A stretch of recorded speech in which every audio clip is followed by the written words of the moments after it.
ഏത് സ്തേഫാനോസ് പ്രാർത്ഥിക്കും, ഈ പാപം ഇവരുടെ മേൽ നിർത്തരുത് എന്ന് പ്രാർത്ഥിക്കുമ്പോൾ ഒരു പൗലോസ് രൂപപ്പെടുമെന്ന കാര്യത്തിൽ സംശയം വേണ്ട. അങ്ങനെ രൂപപ്പെട്ട പൗലോസ് ആ കുടുംബത്തിൽപ്പെട്ടവരാ ഇന്ന് ഞാനും നിങ്ങളുമായി ഇവിടെ ഇരിക്കുമെങ്കിൽ, ആരോ വിതച്ചതിന്റെ ഫലം കൊയ്ത് നമ്മൾ ഇന്ന് ഇവിടെ ഇരിക്കുമെങ്കിൽ വിഷമമൊന്നും വേണ്ടെന്നേ. ഇന്ന് രാത്രി വിശ്വാസത്താൽ വിതച്ചുകൊള്ളണം. ഒരു പുതുതലമുറ ഫലം കൊയ്യാൻ നാളുകളധികം കഴിയും മുമ്പ് ഒരു ബൃഹത് ജനക്കൂട്ടമായി, ഒരു മഹാപ്രവാഹമായി ഇതുവഴി വരുമെന്ന കാര്യത്തിൽ സംശയം ദേശം വേണ്ട. ഭക്തനൊരു കാര്യം പറയും, നീ പോയി കടലിൽ നോക്കിക്കൊള്ളുക. അവൻ നോക്കിയിട്ട് വന്നിട്ട് പറയുക, ഒരു കരം പൊങ്ങുന്നത് പോലെ ഞാൻ മേഘം കാണുന്നുണ്ട്. പ്രാർത്ഥനയുടെ മുഴങ്കാൽ വെക്കുന്ന ഭക്തന് ഒരു മേഘം പൊങ്ങുമ്പോൾ കരം ഉയർന്നു വരുന്നത് കാണുമ്പോൾ ഒരു കാര്യം തിരിച്ചറിയ, ഒരു വലിയ മഴയുടെ മുഴക്കമുണ്ട്. നീ റെഡി ആയിക്കൊള്ളണം, കാത്തിരുന്നു കൊള്ളണം. ദർശനത്തിന് ഒരു അവധി വെച്ചിരിക്കുന്നു, അത് സമാപ്തിയിലേക്ക് വരുവാൻ ബന്ധപ്പെട്ടുകൊണ്ടിരിക്കുന്നു. കാലമെത്ര കഴിഞ്ഞാലും അത് വരും നിശ്ചയം, അത് സാധിച്ചെടുക്കും നിശ്ചയം. പ്രാർത്ഥിച്ച ഭക്തന്റെ കണ്ണീരിന് മറികടക്കാത്ത മഹാദൈവത്തിന്റെ പ്രവൃത്തി ഇന്നും വ്യാപരിച്ചു കൊണ്ടിരിക്കുകയാണെന്നേ. അനവധി പ്രിയപ്പെട്ടവരുടെ പ്രാർത്ഥനയുടെ ഉത്തരമാ ഇവിടെ ഇരിക്കുന്ന ഞാനും നിങ്ങളുമെങ്കിൽ ഈ പുസ്തകം കയ്യിലെന്തി അഭിഷിക്തന്മാരെ ഒന്നുറപ്പിക്കണം. ഒരു പരസ്യയോഗവും വ്യർത്ഥമല്ല, ഒരു ട്രാക്ട് വിതരണവും വ്യർത്ഥമല്ല, ഒരു പാട്ടും വ്യർത്ഥമല്ല, ഒരാകാംക്ഷയും വ്യർത്ഥമല്ല. സുവിശേഷത്തിന് വേണ്ടി എന്ത് നിങ്ങൾ ചെയ്തോ ഒന്നും വ്യർത്ഥമല്ലെങ്കിൽ ഇന്ന് ഈ മുറ്റം വേർതിരിച്ചേ, ഈ വീട് വേർതിരിച്ചേ, യേശുവിന്റെ നാമത്തിന് വേണ്ടി നിങ്ങൾ ചെയ്തെടുക്കുന്ന ഒരു പ്രവൃത്തിക്കും ഫലമില്ലാതെ വരികയില്ല. വിശ്വാസത്താൽ ഒന്നുകൂടി പറഞ്ഞട്ടെ, എന്റെ പുതുതലമുറ ഫലം കൊയ്തെടുക്കാൻ ഇതുവഴി വീണ്ടും വീണ്ടും വരും. ഒരു പുതുതലമുറയെ സ്വപ്നം കണ്ടുകൊണ്ട് ഞങ്ങൾ വിശ്വാസത്താൽ ഇന്ന് രാത്രി വിതയ്ക്കുന്നു. ഉദ്ദേശം സാധിക്കാതെ മടങ്ങി വരാത്ത ഈ ദൈവത്തിന്റെ വചനം ഉയർത്തിക്കൊണ്ട് അതിൽ അഭിരമിക്കുന്ന യേശുവിന്റെ രക്ഷകർത്തൃത്വം ഈ ദേശത്തിന് അവകാശമായി പ്രഖ്യാപിച്ചുകൊണ്ട് ഞങ്ങൾ ഈ ദേശത്തെ അനുഗ്രഹിക്കുന്നു. പേരുകൊണ്ടെങ്കിലും ഒരു ക്രിസ്ത്യാനി ഇന്ത്യ ഭരിച്ചിട്ടുണ്ടെങ്കിൽ, ഏതെങ്കിലും ഒരു രാജ്യം ഭരിച്ചിട്ടുണ്ടെങ്കിൽ, ഈ കേരളത്തിൽ മണിഗ്രാമം എന്നറിയപ്പെടുന്ന വില്ലാർവട്ടം കുടുംബമാണ്. ആ കുടുംബം ഭരിച്ചിട്ടുണ്ട്.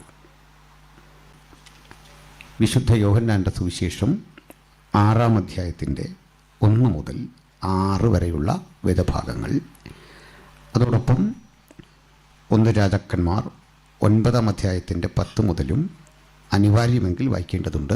വായിക്കുന്ന ആൾ ഇത് രണ്ടും ഒന്ന് വായിക്കാൻ തയ്യാറാക്കി വെക്കുക. യോഹന്നാൻ 6-ന്റെ 1 മുതൽ 6 വരെ ആമുഖമായി വായിക്കാം. അനന്തരം യേശു തിബരിയാസ് എന്ന ഗലീല കടലിന്റെ അക്കരയ്ക്ക് പോയി. അവൻ രോഗികൾ ചെയ്യുന്ന അടയാളങ്ങളെ കണ്ടിട്ട് ഒരു വലിയ പുരുഷാരം അവന്റെ പിന്നാലെ ചെന്നു. യേശു മലയിൽ കയറി ശിഷ്യന്മാരോട് കൂടി അവിടെ ഇരുന്നു. യഹൂദന്മാരുടെ പെസഹ പെരുന്നാൾ അടുത്തിരുന്നു. യേശു വലിയൊരു പുരുഷാരം തന്റെ അടുക്കൽ വരുന്നത് കണ്ടിട്ട് ഫിലിപ്പോസിനോട്, ഇവർക്ക് തിന്നുവാൻ നാം എവിടെ നിന്ന് അപ്പം വാങ്ങുമെന്ന് ചോദിച്ചു. ഇത് അവനെ പരീക്ഷിപ്പാൻ അത്രേ ചോദിച്ചത്. താൻ എന്ത് ചെയ്യുവാൻ പോകുന്നു എന്ന് താൻ അറിഞ്ഞിരുന്നു. യേശു എന്ത് ചെയ്യാൻ പോകുന്നു എന്ന് അവിടുന്ന് അറിഞ്ഞിരുന്നു. പ്രാർത്ഥിക്കാം. പരിശുദ്ധ കർത്താവേ, നന്ദിയോടെ ഞങ്ങൾ അങ്ങയെ സ്തുതിക്കുന്നു. ഇന്ന് രാത്രി ഞങ്ങൾ ഒരുമിച്ച് മാറ്റമില്ലാത്ത വചനത്തിൻ്റെ വിശകലനത്തിൻ്റെ മുമ്പിൽ ആയിരിക്കുന്നു. കർത്തൃസാന്നിധ്യം ഞങ്ങൾക്ക് ഉണർവും ബലവുമാകണമേ. അവിടുത്തെ വചനത്തിൻ്റെ പ്രസംഗം ഞങ്ങൾക്ക് രോഗശാന്തിയാകണമേ.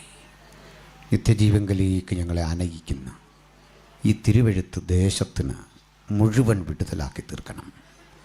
അങ്ങ് പ്രാർത്ഥന കേട്ടുകൊണ്ട് സ്തോത്രം. യേശുവിൻ്റെ നാമത്തിൽ തന്നെ ആമേൻ.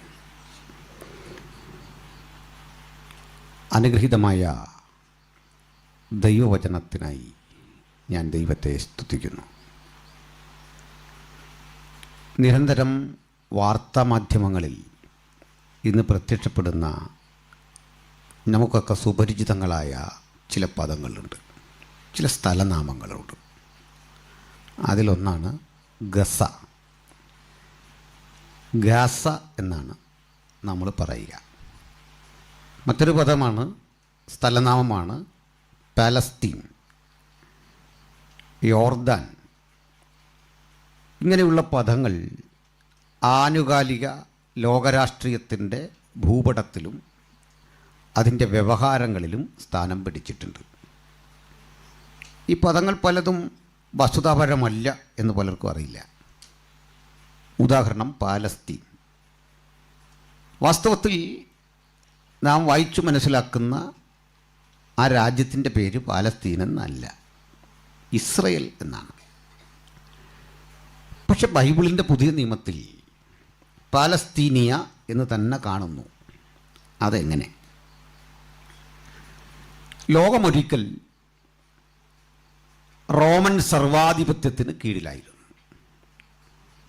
ലോകമെന്ന് പറഞ്ഞാൽ മൊത്തം ലോകരാഷ്ട്രങ്ങളും വന്നില്ല.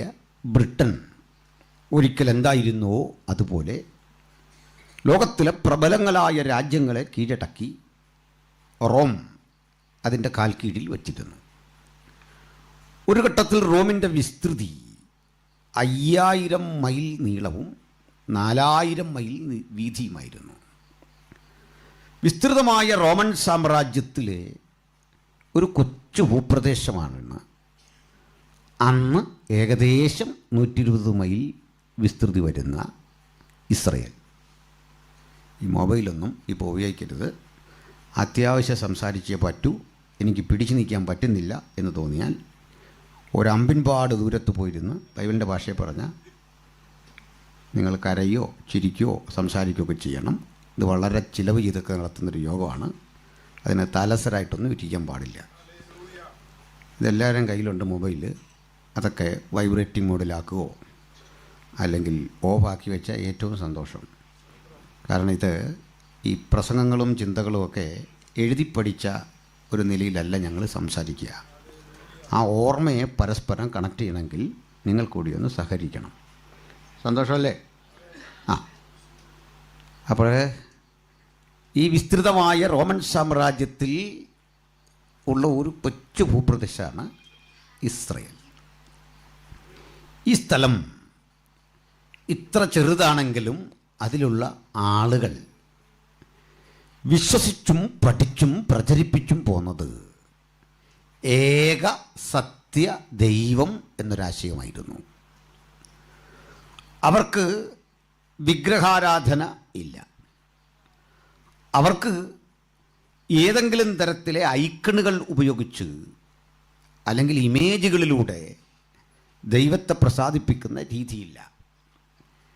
എഴുതപ്പെട്ടൊരു പ്രമാണത്തിൻ്റെ വ്യവസ്ഥയുടെ പരിധിയിൽ നിയതമായൊരു രൂപത്തിൽ അവർ ഏക സത്യദൈവത്തെ ഭയഭക്തി ബഹുമാനങ്ങളോടെ കാണുകയും വിഗ്രഹസേവ നിഷിദ്ധമെന്ന് കരുതുകയും അത് ചെയ്യുന്ന സമൂഹത്തിൽ നിന്ന് മാറി നിൽക്കുകയും സ്വന്തം സമൂഹത്തെ അതിൽ ഇടപഴകുവാൻ അനുവദിക്കാതെ സംരക്ഷിക്കുകയും അവണ്ണം മന്ത്രവാദ ആഭിചാരകർമ്മങ്ങൾ തങ്ങളുടെ സമൂഹത്തിൽ രൂപപ്പെടാതെ കർശന വ്യവസ്ഥ പാലിക്കുകയും ചെയ്ത ഒരു മതസംഹിത ആണ്.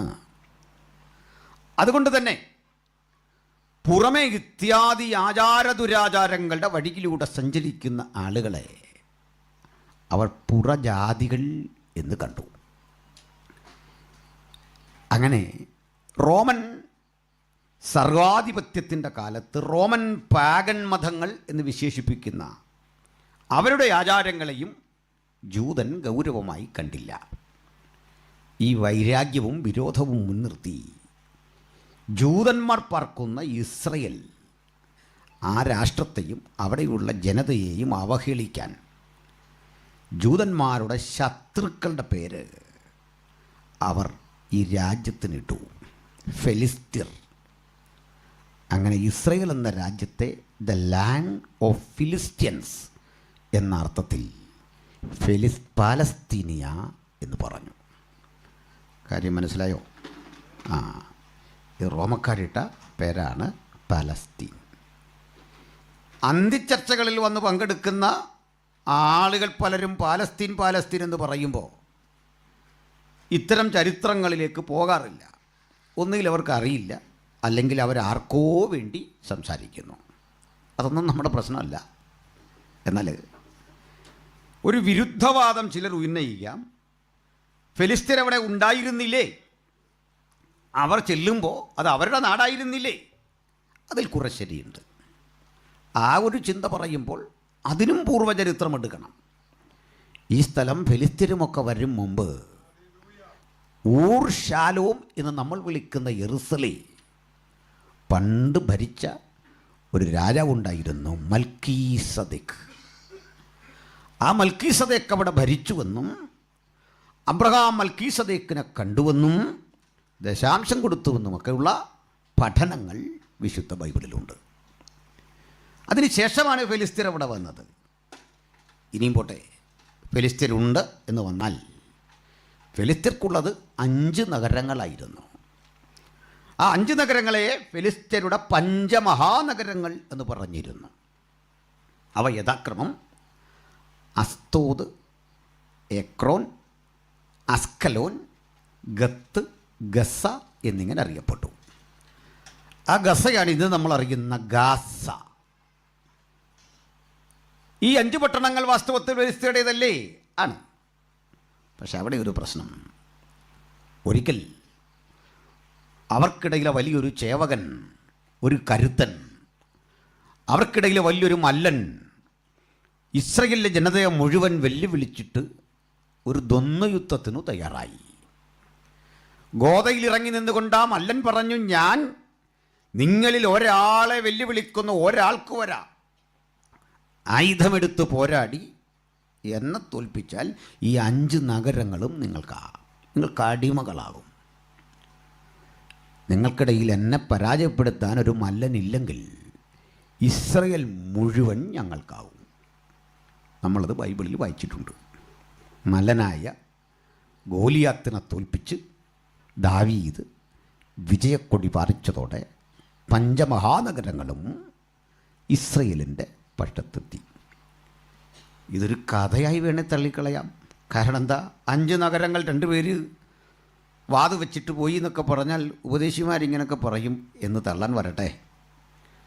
ഒരു 70 കൊല്ലം മുമ്പ് നമ്മുടെ കേരളത്തിൽ നടന്നിരുന്നു ഇത്. ചേവകർ പരസ്പരം പോരാടി സ്ഥലങ്ങൾ ഇങ്ങനെ വാതുവെച്ച് കൊടുക്കുന്ന പരിപാടി നമ്മുടെ നാട്ടിൽ നടന്നിരുന്നു. മാമാങ്കം എന്നായിരുന്നു അതിൻ്റെ പേര്. നിളയുടെ തീരത്ത് ചേവകർ പോരാടി സ്ഥലങ്ങൾ പന്തയം വെച്ച് പണക്കിഴികൾ പാരിതോഷികം നൽകി 70-80 ആണ്ടുകൾക്കപ്പുറത്ത് നമ്മുടെ നാട്ടിലും ഇതൊക്കെ നടന്നിരുന്നു. സ്വാതന്ത്ര്യപൂർവ്വ ഇന്ത്യയിൽ ഇതൊക്കെ നടന്നിരുന്നു. ഞാൻ ഇത്രയൊക്കെ പറഞ്ഞത് ഈ സ്ഥലമൊന്ന് പരിചയപ്പെടാനാണ്. സന്തോഷമല്ലേ? അതുപോലെ ഇനി നമുക്ക് ഒരുമിച്ച് ഇസ്രയേൽ എന്ന പാലസ്തീനിലേക്ക് പോകണം. ഇസ്രയേൽ എന്ന പാലസ്തീൻ, ഞാൻ പറഞ്ഞു, 120 മൈൽ ചുറ്റളവുള്ളൊരു ഭൂപ്രദേശം.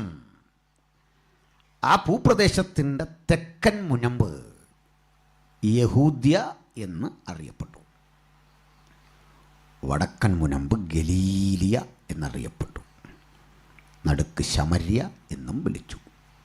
3 പ്രോവിൻസുകൾ, 3 ഏരിയകൾ ഉണ്ടായിരുന്നു. സംസാരിക്കാൻ പറ്റില്ല. അങ്കിൾ ഗൗരവത്തിൽ കാര്യങ്ങൾ പറഞ്ഞുകൊണ്ടിരിക്കുക. ഇനി എങ്ങാനും ഇവിടെ സംസാരിച്ച് കേട്ടാൽ നിൻ്റെ കല്യാണം നടത്തും ഞാൻ. കാരണം ഈ കല്യാണം നടത്തുന്ന ഈ അച്ചടക്കമില്ലാത്ത ആളാണ് പെണ്ണ് കിട്ടുന്നത്. മനസ്സിലായോ? ഇത് അനുഭവിച്ചവരോട് ചോദിക്കുക. അതിനാ പറഞ്ഞേ. ശ്രദ്ധിച്ചിരുന്നു. ഇതിപ്പോഴേ ഒരു ശിക്ഷ കിട്ടാനില്ല. അതിനാ ഈ പറഞ്ഞു. അംശമുണ്ട് ആ മാത്തുലാസറപ്പച്ചൻ്റെ അടുത്ത് ചോദിക്കുക. അപ്പോൾ നമുക്ക് തിരിച്ച് വചനത്തിലേക്ക് വരാം. അപ്പോൾ ഈ ഫെലിസ്ത്യരുടെ പഞ്ചമഹാനഗരങ്ങളൊക്കെ ഇസ്രയേലിനായി. ഇത് മുഴുവൻ ഇസ്രയേലിനെ 3 ടെറിട്ടറികളായി വിഭജിച്ചിരുന്നു. 3 മേഖലകൾ. അതിൻ്റെ വടക്ക് ഗലീലിയ, തെക്ക് ജൂഡിയ അല്ലെങ്കിൽ യഹൂദ്യ, നടുക്ക് ശമര്യ. ഇതിലൊരു ഭൂപ്രദേശമായ ഗലീലിയ താരതമ്യേന അവികസിത മേഖലയാണ്. ആ നാടിന് ആ പേർ വരാൻ കാരണം അവിടെ ഒരു ജലാശയമുണ്ട്. ആ ജലാശയത്തിൻ്റെ പേര് നിങ്ങളറിയും, ഗലീലിയ കടൽ. ഈ ഗലീലിയ കടലിൻ്റെ മറ്റൊരു പേരാണ് തിബരിയോസ് കടൽ. ആ തിബരിയോസ് കടലിൻ്റെ അക്കരയ്ക്ക് നാം പോകാ എന്ന് യേശു പറഞ്ഞു. പ്രദേശമൊക്കെ ഒന്ന് മനസ്സിലാക്കണമല്ലോ. അക്കരയ്ക്ക് പോകാം.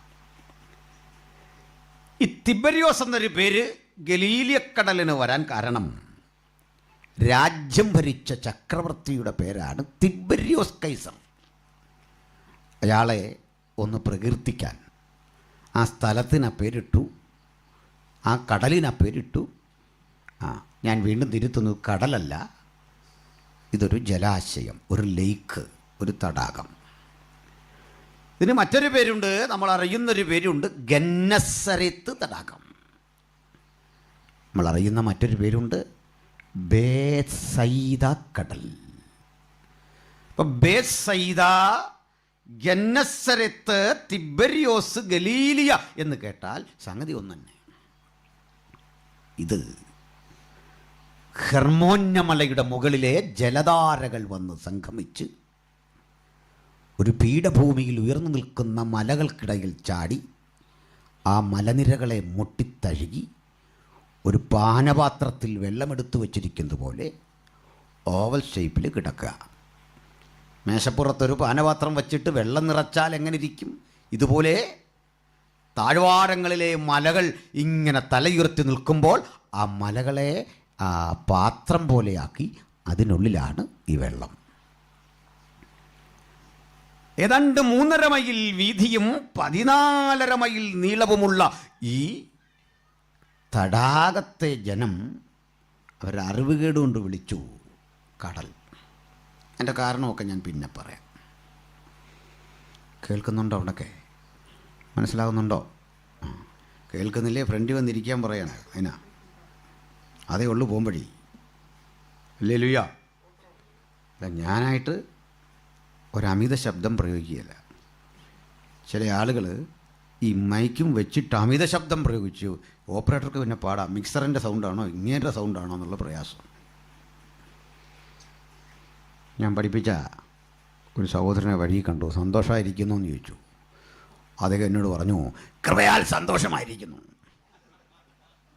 ഞാൻ ചോദിച്ചു, നീ കോഴിപ്പൂവിനെ ജീവനോടെ വിഴിഞ്ഞോ? ചുരുക്കി പറഞ്ഞാൽ 500 പേര് കൂടുന്ന സ്ഥലത്ത് 50,000 പേർക്ക് വേണ്ട ശബ്ദം സ്വന്തം നിലയിൽ കൈ നിട്ടാൽ അധിക നാൾ മുമ്പോട്ട് പോകാൻ പറ്റില്ല. അതിനാണ് ഞാൻ ഈ സൗണ്ട് കുറച്ച് സംസാരിക്കുന്നത്. അതുകൊണ്ട് കേൾക്കത്തില്ലേ, വേറെ ഒരു വഴിയില്ല, ഒരു പോകാൻ വഴിയില്ല. ശ്രദ്ധിച്ചിരുന്നോണം. അപ്പം തിരിച്ചു വരാം. അപ്പോൾ ഈ ഭൂപ്രദേശത്ത് ഈ മനോഹരമായ ഗലീലിയക്കടലിലെ വെള്ളത്തിനൊരു പ്രത്യേകതയുണ്ട്. മധ്യപൂർവദേശത്തെ മിഡിൽ ഈസ്റ്റിലെ ഒരേ ഒരു ശുദ്ധജല തടാകം.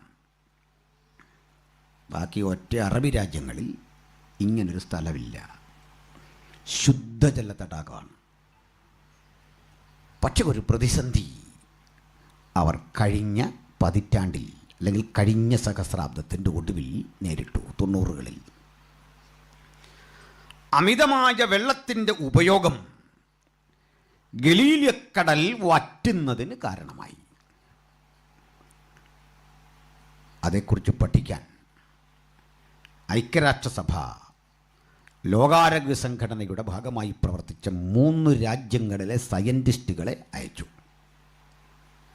അയൽ രാജ്യങ്ങളാണ് ഈജിപ്റ്റ്, സിറിയ, യോർദാൻ. ഈ രാജ്യങ്ങളിലെ വിദഗ്ധന്മാരായ സയൻറ്റിസ്റ്റുകൾ ഈ സ്ഥലത്ത് ചെന്നു. അവർ ഞെട്ടിപ്പിക്കുന്ന ഒരു റിപ്പോർട്ട് പുറത്തു കൊണ്ടുവന്നു. 1996 ആകുമ്പോഴേക്കും ഗലീലിയക്കടൽ വറ്റും. ഇസ്രയേൽ വെള്ളം എന്നത് നിധി പോലെ വിലയുള്ളൊരു വസ്തുവാകും. മാത്രമല്ല, അവിടെ വളർന്നു നിൽക്കുന്ന ചെടികളുണ്ട്, സുഗന്ധദായകങ്ങളായ വൃക്ഷങ്ങളും പുഷ്പലതാദികളുമുണ്ട്. ഒരു മനോഹര ഉദ്യാനം പോലെ കിടക്കുന്ന ആ നാട് കരിഞ്ഞുണങ്ങും. 96 അത്ര നാളെ കിട്ടിയുള്ളൂ. അവർ വിട്ടില്ല. വിദൂരങ്ങളിലുള്ള അവരുടെ നാടിനോട് ചേർന്ന് കിടക്കുന്ന മധ്യധരണിക്കടലുണ്ടല്ലോ, മെഡിറ്ററേനിയൻ. മധ്യധരണിക്കടലിൽ നിന്ന് വെള്ളം പമ്പ് ചെയ്ത് പല തട്ടുകളിൽ നിറച്ച് ഹെർമോന്യമലയുടെ മുകളിൽ കയറ്റി. ഹെർമോന്യമലയുടെ മുകളിൽ വെച്ച് ജലം ശുദ്ധി ചെയ്ത് മിനറൽസ് വേർതിരിച്ചു, ധാതുക്കൾ, ലവണം വേർതിരിച്ചു, ഏറ്റവും ക്വാളിറ്റിയുള്ള ഉപ്പ് അവർ ലോകത്തിന് സംഭാവന ചെയ്തു. അവശേഷിച്ച വെള്ളം ഗലീലിയ തടാകത്തിൽ നിറച്ചു. 1993-96 ജലം കിട്ടാക്കനിയാകും, ഈ നാട് വറ്റുവരളും, ഇത് മുഴുവൻ നാമാവശേഷമാകും എന്ന് നിരീക്ഷണം നടത്തിയ 3 സയൻറ്റിസ്റ്റുകളുടെ നാട്ടിലേക്ക് കുപ്പികളിൽ നിറച്ച വെള്ളം കയറ്റി അയച്ച് ലാഭം കൊയ്യാൻ തുടങ്ങി.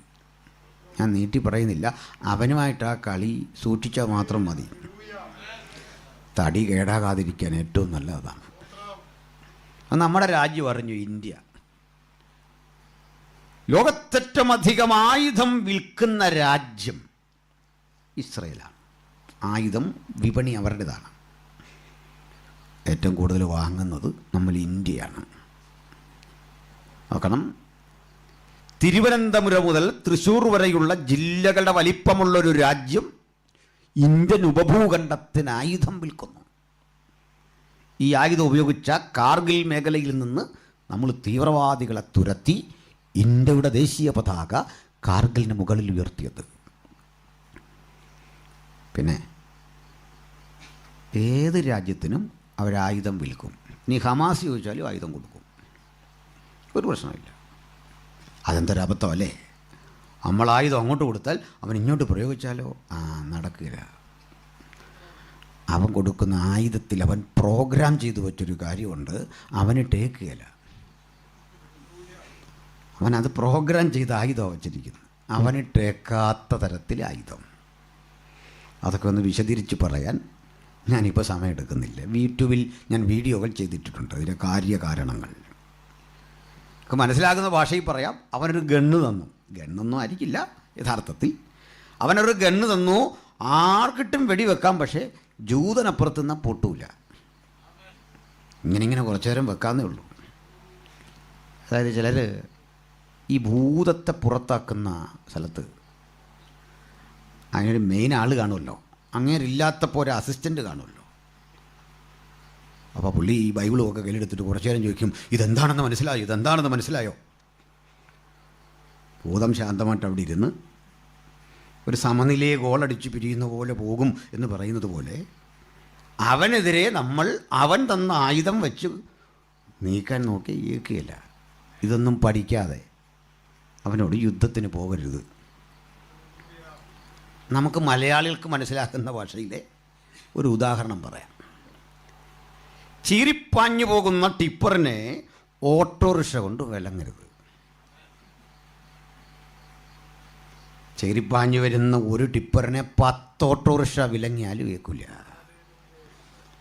അത്രയും പറഞ്ഞാൽ മനസ്സിലായി. ഞാനിത് ഈ യുദ്ധം തുടങ്ങുന്നതിന് മുമ്പ് പറഞ്ഞതാണ്.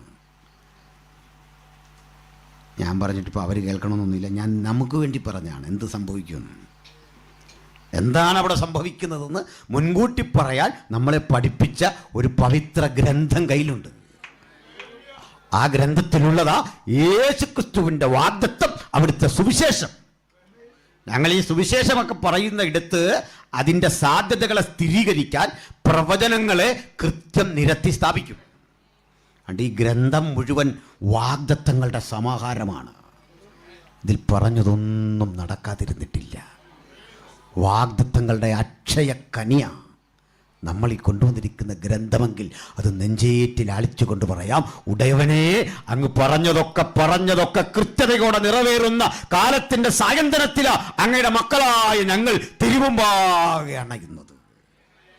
അതേ കർത്താവിനെയും ആ വചനത്തെയും ചൂണ്ടിക്കാട്ടി, യേശു എന്ന അക്ഷയനായ ആ ദൈവപുത്രനെ ചൂണ്ടിക്കാട്ടി സുവിശേഷത്തിന്റെ തത്വസംഹിത, അതിന്റെ ഉള്ളടക്കം ഈ രാത്രി കേൾപ്പവരുടെ ഉള്ളിൽ തറയ്ക്കുമാർ ഇങ്ങനെ വിളിച്ചു പറയട്ടെ, മറ്റൊരുവരിലും രക്ഷയില്ല. നാം രക്ഷിക്കപ്പെടുവാൻ ആകാശത്തിന് കീഴിൽ മനുഷ്യരുടെ ഇടയിൽ നൽകപ്പെട്ട വേറെ ഒരു നാമവും ഇല്ല. ഹല്ലേലൂയ. അപ്പൊ ഗലീലിയ കടലിലേക്ക് വരണം. താരതമ്യേന ഈ തെക്കൻ മേഖലയായ യെരുസലേം, അല്ലെങ്കിൽ യഹൂദിയ, യെറുസലേം അവിടെയാണ്. നമ്മൾ പാടുമല്ലേ യഹൂദിയയിലെ ഒരു ഗ്രാമത്തിൽ എന്നൊക്കെ പറയുന്ന ബേത്ലഹേമൊക്കെ അവിടെയാണ്. ആ സ്ഥലത്ത് അത് വലിയ വികസിത നഗരമാണ്, ഡെവലപ്ഡ് സിറ്റിയാണ്. അന്നും ഇന്നും ലോകത്തിലെ ഏറ്റവും വലിയ തർക്കഭൂമി അയോധ്യയും ബാബറി മസ്ജിദും ഒന്നുമല്ല, ഈ യെറുസലേമാണ്. ആ യെറുസലേമിൽ ആയിരക്കണക്കിന് ആളുകൾ വന്ന് സമ്മേളിക്കുന്ന ദേവാലയം, ആ ദേവാലയ പരിസരങ്ങളിൽ പുരോഹിത ശ്രേഷ്ഠന്മാർ, മഹാപുരോഹിതൻ്റെ പ്രധാനപ്പെട്ട വാസസ്ഥലം, പീലാത്തോസ് എന്നറിയപ്പെടുന്ന ഭരണാധികാരിയുടെ കൊട്ടാരവും അനുബന്ധ സംവിധാനങ്ങളും, ഹെരോദാവെന്നറിയപ്പെടുന്ന രാജാവിൻ്റെ രാജധാനി, കാലാൾപ്പടയുടെ കുതിരപ്പടയുടെ ഒക്കെ കേന്ദ്രങ്ങൾ, മതപാഠശാലകൾ, വഴിപാട് സാമഗ്രികൾ വിറ്റഴിക്കുന്ന കടകമ്പോളങ്ങൾ, അങ്ങനെ തിരക്ക് പിടിച്ച ഒരു സ്ഥലമാണ് യഹൂദ്യ. അതിനോട് ചേർന്ന് കിടക്കുന്നു രാജനഗരിയായ ബേത്ലഹേം. ആ രാജനഗരിയിൽ ബേത്ലഹേമ്യനായ ഈശായിയുടെ മകനായി ദാവീദിൻ കുലത്തിൽപ്പെട്ട നമ്മുടെ കർത്താവായ യേശുക്രിസ്തു ജനിച്ചു. വളർന്നതും പ്രവൃത്തിക്ക് തിരഞ്ഞെടുത്തതും നസർ ബെയ്ത്ത് എന്നറിയപ്പെടുന്ന നസ്രത്തിലായിരുന്നു. ശരിപ്രയോഗം നസർ ബെയ്ത്ത്. യേശു തൻ്റെ പേരിനൊപ്പം സ്വീകരിച്ച അപരാഭിധാനം, സർനെയിം, നസ്രായനായ യേശു. നമുക്കാണ് സ്വീകരിക്കാൻ അല്പം പ്രയാസമുണ്ട്. അവികസിതമായ ഒരു മേഖല. ഗലീലിയൻ ഭൂപ്രദേശത്തിൻ്റെ പ്രത്യേകത, ഈ കാണുന്ന കടലിൻ്റെ അക്കരയും ഇക്കരയും പലയിടങ്ങളിലായി ചിതറിക്കിടക്കുന്ന 20 പട്ടണങ്ങൾ. പട്ടണമെന്ന് പേരുണ്ടെങ്കിലും യഹൂദന്മാരാണ് അവിടെ പാർക്കുന്നതെങ്കിലും സമ്പസ്ഥിതി വളരെ മോശം. ആ നാട്ടിലെ മനുഷ്യൻ്റെ ഉപജീവനത്തിൻ്റെ വഴി മത്സ്യബന്ധനമാണ് പ്രധാനം. അനുബന്ധ തൊഴിലുകളുണ്ട്. വള്ളമുണ്ടാക്കുക, വലയുണ്ടാക്കുക, അതിൻ്റെ കേടുപാടുകൾ തീർക്കുക, മത്സ്യബന്ധനത്തിന് വരുന്ന ആളുകൾക്കുള്ള റെസ്റ്റോറൻറ്റുകൾ, അവരുപയോഗിക്കുന്ന ചെരുപ്പുകൾ, തുകലുൽപ്പന്നങ്ങൾ, ഇവയൊക്കെ നിർമ്മിക്കുക ഇത്യാദി തികച്ചും ഗ്രാമീണമായ ലാളിത്യത്തിൽ കഴിഞ്ഞിരുന്ന ഈ സ്ഥലം പൊതുവെ അവഹേളിക്കപ്പെടുന്ന ഒരിടമായി അന്നത്തെ ആളുകൾ കണ്ടു. രണ്ടു കൂട്ടരും യഹൂദന്മാരാണ്.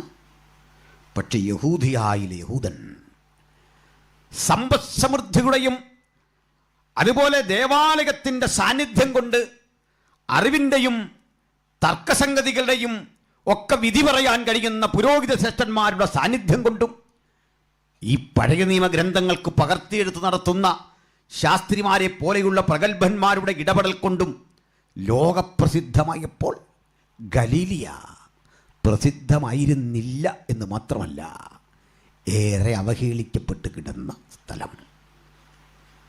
തെളിവ് നിങ്ങൾക്ക് ഞാൻ തരാം. നമ്മുടെ കർത്താവായ യേശുവിനെ ജൂതന്മാർ പരിഹസിച്ച് വിളിക്കുന്നൊരു പേരായിരുന്നു ഗലീലിയൻ. നമ്മുടെ പത്രോസിനോട് ചോദിച്ചേ, നീയും ആ ഗലീലിയനൊപ്പം സഭ രൂപവൽക്കരിക്കപ്പെട്ട അന്ന് ആത്മനിറവിൻ ശക്തിയെ പുണർന്ന നമ്മെ നോക്കി ലോകം വിളിച്ചു പറഞ്ഞു, ഈ സംസാരിക്കുന്നവരൊക്കെ ഗലീലിയക്കാരല്ലയോ? അപ്പം ചർച്ച് തുടങ്ങിയിട്ടുണ്ടെന്ന് തുടങ്ങിയതാ ഈ അവഹേളനം. 2000 ആണ്ടായി നമ്മളത് കേട്ടുകൊണ്ടിരിക്കുക. പക്ഷെ ഒരു കാര്യം ഉറപ്പാണ്, നമ്മൾ തോൽക്കില്ല. പ്രതിബന്ധങ്ങളെ പ്രചോദനങ്ങളാക്കി വളർന്ന മാർഗം, തകർന്ന് തകർന്ന് പണി ചെയ്തെടുത്ത മാർഗം, പാതാള ഗോപുരങ്ങൾക്ക് ജയിക്കാൻ കഴിയാത്ത മാർഗം, 10 റോമൻ ചക്രവർത്തിമാർ നീണ്ട 3 നൂറ്റാണ്ടുകൾ കൊണ്ട് ഉന്മൂലനം ചെയ്യാൻ സർവശക്തിയും എടുത്ത് ശ്രമിച്ചിട്ടും തകരാത്ത മാർഗം, ആ മാർഗത്തെയും അതിൻ്റെ ഗുരുവായ, അതിൻ്റെ കാൽപ്പനികനായ ആചാര്യനായ സർവശ്രീ യേശുക്രിസ്തുവിനെയും ഉലകത്തിൽ ഉയർത്തുക. അവനെ ചൂണ്ടിക്കാട്ടിക്കൊണ്ടാണ് ഞങ്ങൾ പറയുന്നത്, രക്ഷ അവനിൽ കൂടി മാത്രം. ഹല്ലേലൂയ. ഡീഷ്യസ് എന്നൊരു ചക്രവർത്തി ഉണ്ടായിരുന്നു പണ്ട്. ഇയാൾക്ക് ക്രൈസ്തവരോട് ഭയങ്കര വെറുപ്പ്.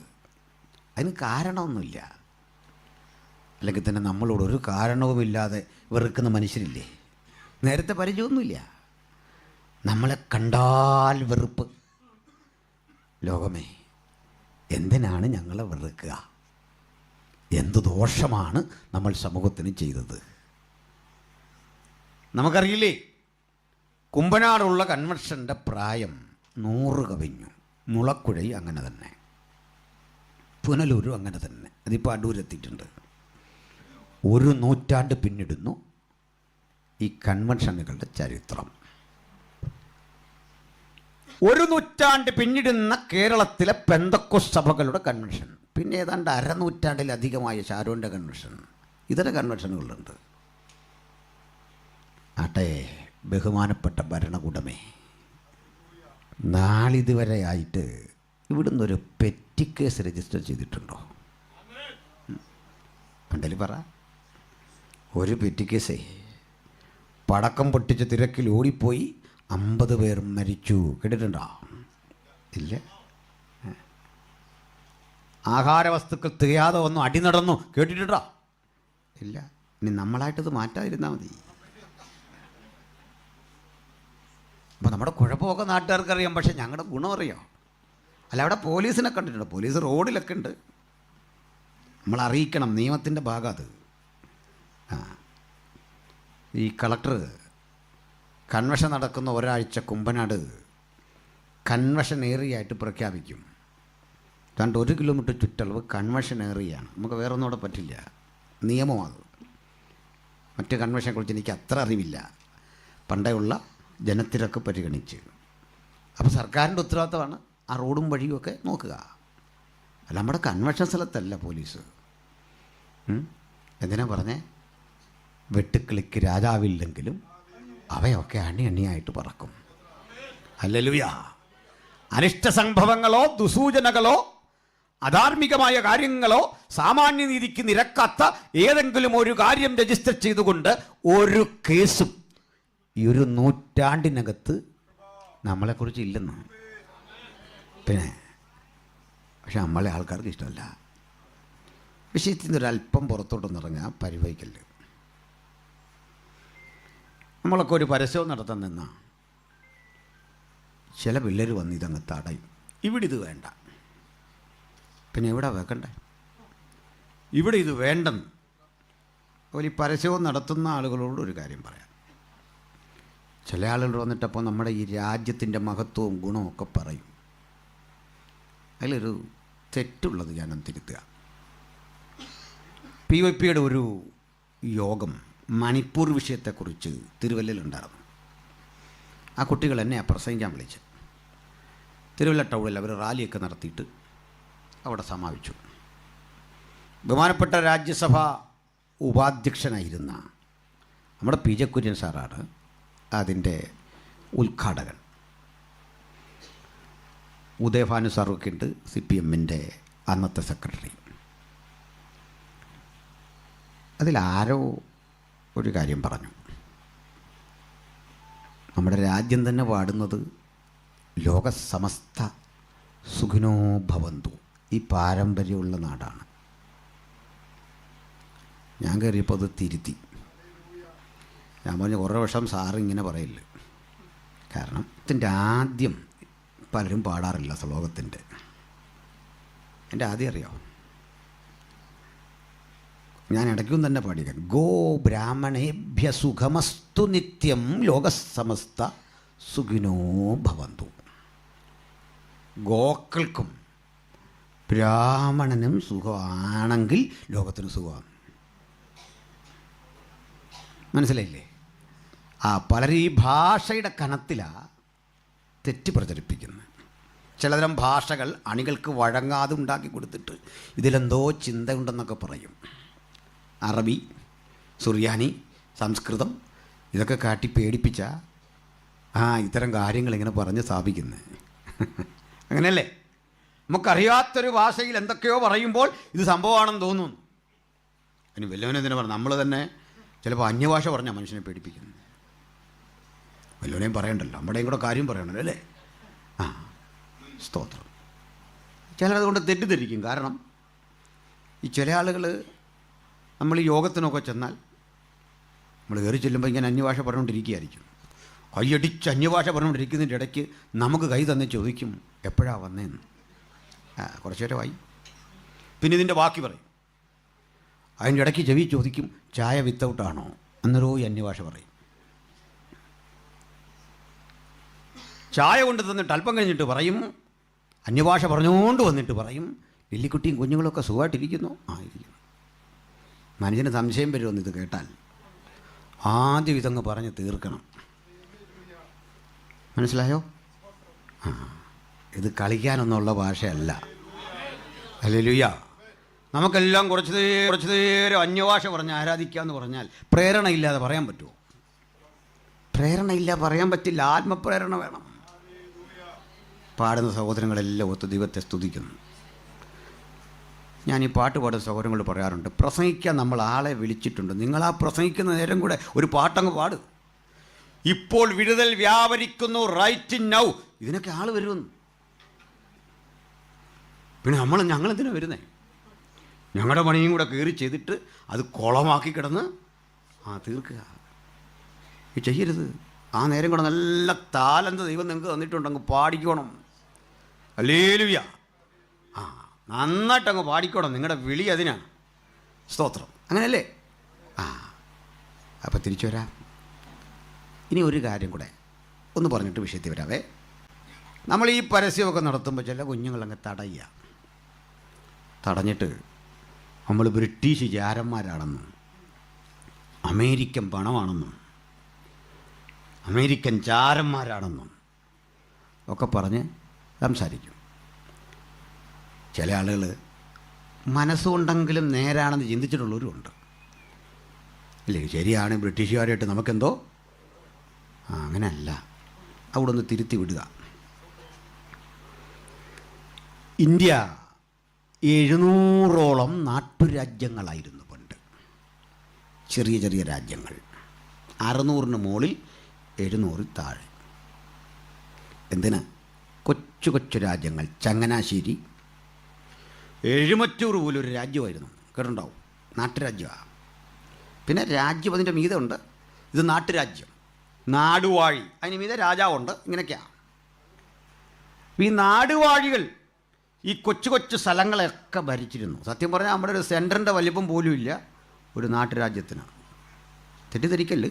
ഞാൻ ഓർക്കാറുണ്ട് ഈ നാടുവാഴികളെക്കാൾ എത്രയോ ശ്രേഷ്ഠമായിട്ട് നമ്മുടെ സെൻട്രൽ പാസുമാർ കഴിയുന്നത്. അസൂയ കൊണ്ട് പറഞ്ഞല്ല, നിങ്ങൾ അതിലേറെ വലിയവരാകണമെന്നാണ് എൻ്റെ പ്രാർത്ഥന. ആൾക്ക് മനസ്സിലാകാൻ പറഞ്ഞ. അപ്പോൾ ഈ നാട്ടുരാജാക്കന്മാർ, ഇന്ത്യയിലെ മുഴുവൻ നാട്ടുരാജാക്കന്മാരുടെ ചരിത്രം പരതിയാൽ അതിൽ ക്രിസ്ത്യാനി എന്ന് പറയാവുന്ന പേരുകൊണ്ടെങ്കിലും ക്രൈസ്തവനായ ഒറ്റ ഒരാളേ ഉള്ളൂ. അയാളുടെ പേര് വില്ലാർവട്ടം തോമാ രാജാവ് എന്നായിരുന്നു. മണിഗ്രാമം എന്നറിയപ്പെടുന്ന 5 തെങ്ങെന്ന് കേട്ടിട്ടുണ്ടല്ലോ. ആ ഭൂപ്രദേശത്ത് വില്ലാർവട്ടം രാജാക്കന്മാർ ഒരു രാജകുടുംബം ഉണ്ടായിരുന്നു. ബാക്കി 90% രാജാക്കന്മാരും ഇന്ത്യയിലെ ക്ഷത്രിയ രാജാക്കന്മാരായിരുന്നു. ബാക്കി ഏകദേശം 10% ഈ വില്ലാർവട്ടത്തെ ഒഴിവാക്കിയാൽ ബാക്കി മുഗളന്മാരുടെ പിന്മുറക്കാരായ മുസ്ലിം ഭരണാധികാരികളായിരുന്നു.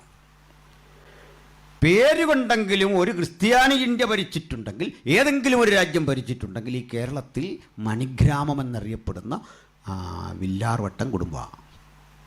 ആ കുടുംബം ഭരിച്ചിട്ടുണ്ട്. അപ്പം ഞാൻ പറഞ്ഞത് വേറൊരു കാര്യമാണ്. അങ്ങനെ ഇരിക്കേ ബംഗാളിൽ നിന്ന് സിറാജുദ്ദൗളയെ തോൽപ്പിച്ചുകൊണ്ട് ഈസ്റ്റ് ഇന്ത്യ കമ്പനിയുടെ പട പതുക്കെ ഇങ്ങ് കയറി വന്നു. അതിന് മുമ്പേ ഈസ്റ്റ് ഇന്ത്യ കമ്പനി പലത് ഇവിടെ ഉണ്ട്. ഫ്രഞ്ചുകാരുടെ ഈസ്റ്റ് ഇന്ത്യ കമ്പനി ഉണ്ട്, പോർച്ചുഗീസുകാരുടെ ഈസ്റ്റ് ഇന്ത്യ കമ്പനി ഉണ്ട്. ഈസ്റ്റ് ഇന്ത്യ കമ്പനി 1 അല്ല 3 എണ്ണം ഉണ്ട്.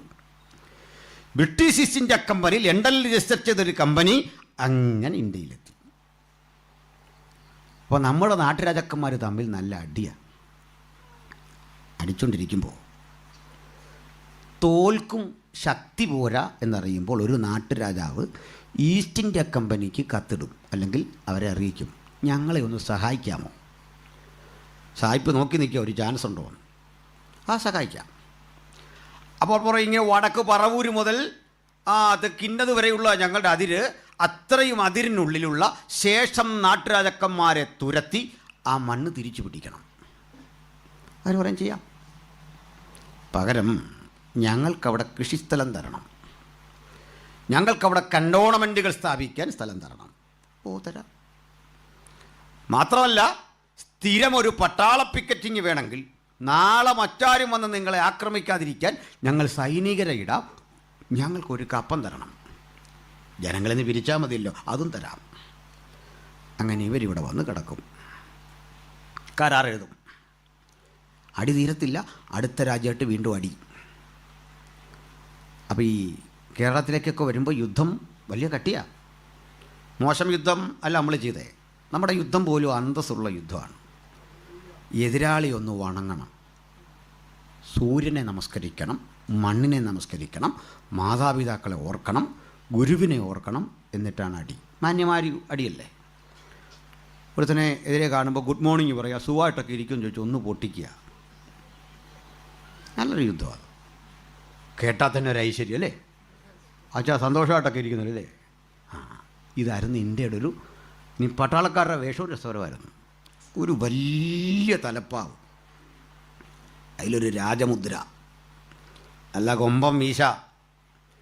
പക്ഷേ യഥാർത്ഥത്തിൽ ഈ വസ്ത്രം വേണ്ടെടുത്ത് ഒരു 4-5 കനം ഒരു തുണി. ഇതായിരുന്നു അന്നത്തെ പട്ടാളത്തിൻ്റെ വേഷം. ഈ ട്രൗസറും ഒക്കെ കൊണ്ടുവന്ന സായിപ്പാ. ഇതൊക്കെ പാശ്ചാത്യ, പാൻറ്റും ട്രൗസറും ഒക്കെ പാശ്ചാത്യമാണ്. അതിട്ടുകൊണ്ട് നടക്കുന്നവർ ഓർത്താൽ മതി. അതുപോലും സായിപ്പിൻ്റെയാ. എന്നിട്ടാ നമ്മളെ ഈ വെല്ലുവിളിക്കുന്നില്ലേ. പാശ്ചാത്യം പാശ്ചാത്യം എന്ന് പറയുമ്പോൾ 100 വർഷം മുമ്പുള്ള ഇന്ത്യ ചരിത്രം പഠിക്കണം. ഈ കവാത്തൊക്കെ നടക്കുമ്പോൾ ഓർക്കണം, ആര് തന്നു ഇത്? സായിപ്പ്. ഇനിയും കേട്ടേ. എന്നിട്ടേ ഇത് മോശമല്ല പടയാളി കിട്ട. ഒരുത്തനൊരു 10-22 വരെ അടിച്ചു മലർത്തും. മർമ്മമൊക്കെ നോക്കിയുള്ള കുത്താണ്. അപ്പോൾ യുദ്ധത്തിൻ്റെ ചില നിയമങ്ങൾ ഞാൻ വേഗത്തിൽ നിന്ന് പറഞ്ഞുവിടാം. നമ്മുടെ രാജ്യത്ത് നടന്ന യുദ്ധം: അണിവിട്ടുപോയവനെ കൊല്ലരുത്, പ്രമാദം പറ്റിയവനെ പിന്തിരിഞ്ഞോടിയവനെ കൊല്ലരുത്, വാദ്യക്കാർ, വീണമീട്ടുന്നവർ, വെള്ളം കൊണ്ടുവരുന്നവർ, പാട്ടുപാടുന്നവർ, ഇവരെ ഒന്നും കൊല്ലരുത്. നിങ്ങളുടെ കാര്യം രക്ഷപ്പെട്ടു. ഇനിയുണ്ട്, കാലാളോട് മാത്രമേ യുദ്ധം ചെയ്യാവൂ, കുതിരപ്പുറത്തിരിക്കുന്നവൻ കുതിരപ്പുറത്തോട് മാത്രം. അങ്ങനെ ലക്ഷ്യമില്ലാതെ യുദ്ധം ചെയ്യരുത്. ഇനി ഇതൊന്ന യുദ്ധമുണ്ട്. അതിൻ്റെ നിയമം: എതിരാളി വരുമ്പോൾ യുദ്ധം ചെയ്യാൻ തുടങ്ങുന്നവൻ ഗജവടിവിൽ നിവർന്ന്, എന്ന് പറഞ്ഞാൽ ആന നിവരുന്ന പോലെ നിവരണം. ഗജവടിവിൽ നിവർന്ന് സിംഹത്തഞ്ചം പിടിച്ച്, സിംഹം നിൽക്കുന്ന പോലെ നിന്ന് ചാടി വീണാക്രമിക്കണം. അതിനു മുമ്പ് രാഹുകാലം നോക്കണം, ഗുളികോദയം നോക്കണം, സംഗതിയൊക്കെ സമയം കറക്റ്റായിരിക്കണം. ഇതെല്ലാം വെച്ചുകൊണ്ട് ഈസ്റ്റ് ഇന്ത്യ കമ്പനിയോട് നമ്മുടെ കാരണവന്മാർ യുദ്ധത്തിനിറങ്ങി. എല്ലാം കറക്റ്റായിരുന്നു. രാഹുകാലം കറക്റ്റായിരുന്നു, ഗുളികനുദിച്ചോ എന്നൊക്കെ നോക്കി. ഗജവടിവിൽ നിവർന്നു, സിംഹത്തഞ്ചം പിടിച്ചു, വ്യാക്രം ഗർജിക്കുന്ന പോലെ നിന്ന് ഗർജിച്ചു, ചാടിച്ചെന്നു. സാഹിബ് തോക്കെടുത്ത് കാച്ചി. ഇന്ത്യ മൊത്തം അവൻ്റെ കയ്യിലിരുന്നു. കേൾക്കുന്നുണ്ടോ? ഇങ്ങനെ ഇന്ത്യയെ മൊത്തവും ചില്ലറയുമായി സായിപ്പിന് വിറ്റവൻ്റെ കൊച്ചുമോൻ വന്നിട്ട് പറയാ, ഇതിവിടെ വേണ്ടെന്ന്. കുഞ്ഞെ നീയാ വിറ്റേ, എൻ്റെ കാറൊന്നൊരു വിറ്റതാ ഇന്ത്യയെ, ഞങ്ങൾക്ക് ഇതുമായിട്ടൊന്നും ഒരു ബന്ധമില്ല. ഒറ്റ രാജാവേ ഉള്ളൂ, നസ്രാണി ഇന്ത്യ ഭരിച്ചിട്ടുള്ള ഒറ്റ ഒരാൾ, ഒരു കൊച്ചു രാജ്യം. അപ്പോൾ ആരാ വിദേശിക്ക് വിറ്റേ? അതുകൊണ്ട് ചരിത്രം ഞങ്ങളെ കൊണ്ട് അധികം പറയിപ്പിക്കില്ല. ആളുകൾ എന്നോട് ചോദിക്കാറുണ്ട്, ഇപ്പോൾ സംവാദം ഇന്നില്ലേ? ഞാൻ പറഞ്ഞില്ല. അതിൻ്റെ കാരണം എന്താ? അതിപ്പോൾ ഒറ്റയ്ക്കൊന്ന് ഒപ്പന കളിക്കാൻ പറ്റുമോ? ഒറ്റയ്ക്കൊന്ന് ഗ്രൂപ്പ് ഡാൻസ് കളിക്കാൻ പറ്റുമോ? ഒറ്റയ്ക്കൊന്ന് സമൂഹഗാനം പാടാൻ പറ്റുമോ? ആളില്ല. നമ്മളെന്താ ചെയ്യുന്നത്? നമ്മളിങ്ങനെ സിംഹത്തഞ്ചം പിടിച്ച് നിൽക്കുക, വാ വാ എന്ന് വിളിച്ച്. ആരില്ല. പണ്ടിതെല്ലായിടത്തും സ്ഥിതി എന്തൊക്കെയായിരുന്നു വെല്ലുവിളി. ഞങ്ങളുടെ ആരെയും കഴിവല്ല, ഈ പുസ്തകം തരുന്ന ശക്തി, അത് അത്യന്ത ശക്തി, ഞങ്ങളുടെ സ്വന്തം അല്ലെന്ന്. ദൈവത്തിൻ്റെ ദാനം, ദൈവത്തിൻ്റെ കൃപ. ഹല്ലേലൂയ. മാറ്റൊന്നും കൂടിയുണ്ട്. കഴിഞ്ഞ ആഴ്ച ഞാൻ ഒരു മോൻ്റെ കല്യാണത്തിന് പോയിരിക്കുകയായിരുന്നു. അവനിതിൻ്റെ ഈ സംവാദമൊക്കെ നടത്തുന്നൊരു പയ്യനാണ്. ഞാനവിടെ ഒരു കാര്യം പറഞ്ഞു, അപ്പം ഞങ്ങളൊന്നും ഈ സംവാദത്തിന് വേണ്ട, ഒരു 100-150 പിള്ളേരെങ്കിലും ആരിച്ച് ഗുണിച്ച് ഹരിച്ച് കൃത്യം പഠിച്ച് മർമ്മത്തടിക്കാൻ പാകത്തിന് ഇങ്ങനെ കാത്തു നിൽക്കുക. വാ, നമ്മളൊന്നും ഈ ഫീൽഡിലേ വേണ്ടെന്ന് അഭിമാനം തോന്നുന്ന യുവതലമുറ, അവരെ ഓർത്ത് ഞാൻ ദൈവത്തെ സ്തുതിക്കുന്നു. വരും കാലഘട്ടങ്ങളിൽ നമ്മുടെ സംവാദവേദികൾ കുറെ കൂടി കരുത്തുറ്റതാകും എന്ന് ഞങ്ങൾ വിശ്വസിക്കുന്നു. ഈ ഞങ്ങളായി തുടങ്ങിയല്ല കേട്ടോ. ബർന്നബാസ്, അപ്പൊല്ലോസ്, പൗലോസ് 3 പേരുടെ ശുശ്രൂഷ പഠിക്കണം. ഒരാൾ വന്ന് യഹൂദന്മാരെ മിണ്ടാതാക്കി, അടുത്തയാൾ വന്ന് യേശു തന്നെ ക്രിസ്തു എന്ന് തെളിയിച്ചു. അപ്പൊല്ലോസ് വന്നവരെ പരസ്യമായി ഖണ്ഡിച്ചു. അപ്പോൾ ഒരുത്തൻ കണ്ണിക്കും, ഒരുത്തൻ മിണ്ടാതാക്കും, ഒരുത്തൻ തെളിയിക്കും. എന്നിട്ട് പൗലോസ് പറയാ, ഇത് കൂട്ടുത്തരവാദിത്തത്തിൻ്റെ വേല. ഞങ്ങൾ ദൈവത്തിൻ്റെ ഗൃഹ ശുശ്രൂഷകന്മാർ, നിങ്ങൾ ദൈവത്തിൻ്റെ കൃഷി. ആ കൂട്ടുത്തരവാദിത്തോടെ കർത്താവിൻ്റെ വേല ചെയ്യുന്ന അനവധി സുഹൃത്തുക്കൾ ഈ മേഖലയിൽ ഉണർന്നപ്പോൾ സ്ഥിതിയൊക്കെ അങ്ങ് മാറി. അതുകൊണ്ട് പഠിക്കണം. പരസ്യം നടത്തുന്നവരും മറ്റ് സഭാശുശ്രൂഷ ചെയ്യുന്നവരും ദൈവദാസന്മാരെല്ലാം ഗ്രഹിച്ചോണം. അങ്ങനെ പേടിച്ച് തലകുനിച്ചൊന്നും ജീവിക്കാൻ നമ്മൾ തീരുമാനിച്ചിട്ടില്ല. നമ്മുടെ ഈ ആശയം ഇഷ്ടം പോലെ ഉണ്ടല്ലേ. അതുകൊണ്ട് സമൃദ്ധമായി പുസ്തകം. ഇപ്പം ഗലീലയിലേക്ക് വരാം. ഭയമൊക്കെ മാറിയില്ലേ? പേടിയൊക്കെ മാറിയില്ലേ? രക്തത്തിൽ ആശ്രയിച്ചിരുന്നോണം. രക്തത്തിൽ ആശ്രയിച്ചാൽ മതി. ചിലർ അതിനുപരം ഗബ്രിയേൽ മിഖായേൽ കാവൽ വരണമെന്നാണ് പ്രാർത്ഥിക്കുന്നത്. ഞാൻ ഈ കഴിഞ്ഞിടയ്ക്ക് അതിലൊരു അബദ്ധം തിരിച്ചറിഞ്ഞു. ആ പ്രാർത്ഥനയിലൊരു അബദ്ധമുണ്ട്. ചിലർ നിസാര കാര്യത്തിന് പറയും ഗബ്രിയേൽ മിഖായേൽ. എന്തോ കാര്യത്തിന്? ഒരു കോഴിക്കൂട്, എക്സ്റേ പോലൊരാട്, പശുവിൻ്റെ കൂട്ട് ഏതാണ്ടൊരു സാധനം, ഇതിനെ നോക്കാനാ ഗബ്രിയേൽ. അച്ഛാ, പഞ്ചായത്ത് ഇലക്ഷൻ നടക്കുമ്പോൾ DGP വരികയില്ല, അതിന് ലോക്കൽ പോലീസുണ്ട്. മനസ്സിലായില്ലേ? പിന്നെ പ്രാർത്ഥനയ്ക്ക് ഒരു കണക്കുണ്ടെന്നല്ലേ. ഭയം വരുമ്പോഴൊക്കെ ആ രക്തത്തിൽ അഭയം പ്രാപിച്ച് ചേർന്ന് നിന്നാൽ മതി. അവിടുന്ന് തീരുമാനിക്കുക ഏതെനം ദൂതനെ എടുത്ത് പ്രയോഗിക്കണം. അവൻ്റെ പക്കൽ ഇരിക്കല്ലേ ഇഷ്ടം പോലെ. ഇതുവരെ പ്രയോഗിക്കാത്ത ആയുധങ്ങൾ അവൻ്റെ പക്കലുണ്ടെന്ന് യോബിൻ്റെ പുസ്തകത്തിൽ പറയുക. മഞ്ഞുകട്ടയുടെ ഭണ്ഡാരം, ആ ഹിമത്തിൻ്റെ വീട് നീ കണ്ടിട്ടുണ്ടോ? ഞാൻ അവയെ പോരും പടയുമുള്ള നാളിലേക്ക് സംഗ്രഹിച്ചു വച്ചിരിക്കുന്നു. നമ്മളറിയാത്ത ഒത്തിരി സാധനം ഉണ്ടെന്ന്. ഇടയ്ക്ക് വെളിപ്പാട് പുസ്തകം വായിച്ചപ്പോഴാണ് മനസ്സിലായത് നമ്മളാരും പ്രസംഗിക്കാത്ത വേറെ സാധനം കിടക്കുന്നു കേട്ടോ. ചമാത്തിലെ ശ്രദ്ധ 10ാം അധ്യായത്തിൽ പറയുക, 7 ഇടിയും നാദം മുഴക്കിയത് ഞാൻ എഴുതുവാൻ ഭാവിച്ചു. അവൻ എന്നോട് കുഞ്ഞെ എഴുതരുത്, വിട്ടേക്കാൻ. എൻ്റെ അർത്ഥം എന്താ? നമ്മളാരും അറിയാത്ത അടി വേറെ ഇതിനകത്ത് കിടപ്പുണ്ട്, മിണ്ടണ്ടെന്ന്. മിണ്ടിപ്പോയ പുസ്തകം ഇങ്ങനെ തീരുകയില്ലെന്ന് കണ്ടോ. ഇഷ്ടം പോലെ ആയുധ സന്നാഹമുള്ള ആ മഹാദൈവത്തെയാ നമ്മൾ സേവിക്കുന്നെങ്കിൽ ഒന്ന് ഉറപ്പാക്കി പോകണം. നിനക്കെതിരെ വരുന്ന ഒരായുധവും വലിക്കയില്ല, നിനക്കെതിരെ രൂപപ്പെടുന്ന ഒരു രേഖയും വലിക്കയില്ല, ഒരു ഗൂഢാലോചനയും നിനക്ക് ഭവിക്കയില്ല. മന്ത്രതന്ത്രാദികളുടെ, ആഭിചാര ക്രിയകളുടെ, ഗൂഢവിദ്യകളുടെ, സകലമായ രഹസ്യങ്ങൾ രൂപപ്പെടുന്ന തന്ത്രങ്ങളുടെ ഒരായുധവും വലിക്കാതെ ഇതാ തനിച്ചു പാർക്കുന്ന ഒരു ജനം ജാതികളുടെ കൂട്ടത്തിൽ എണ്ണപ്പെടുന്നില്ല.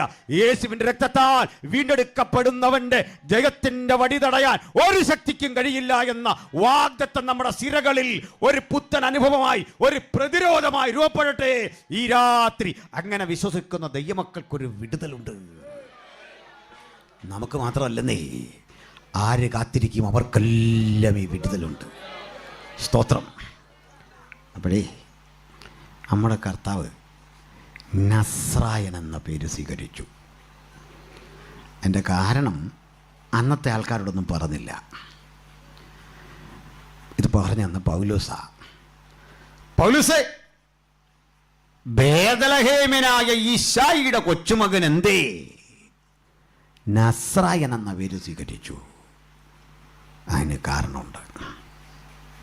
ഒന്നൊരു പ്രവചന നിവൃത്തിയാ. അവൻ നസ്രായൻ എന്ന് വിളിക്കപ്പെടും. അത് മത്തായിയും പറഞ്ഞു. വേറൊരു കാരണമുണ്ട്.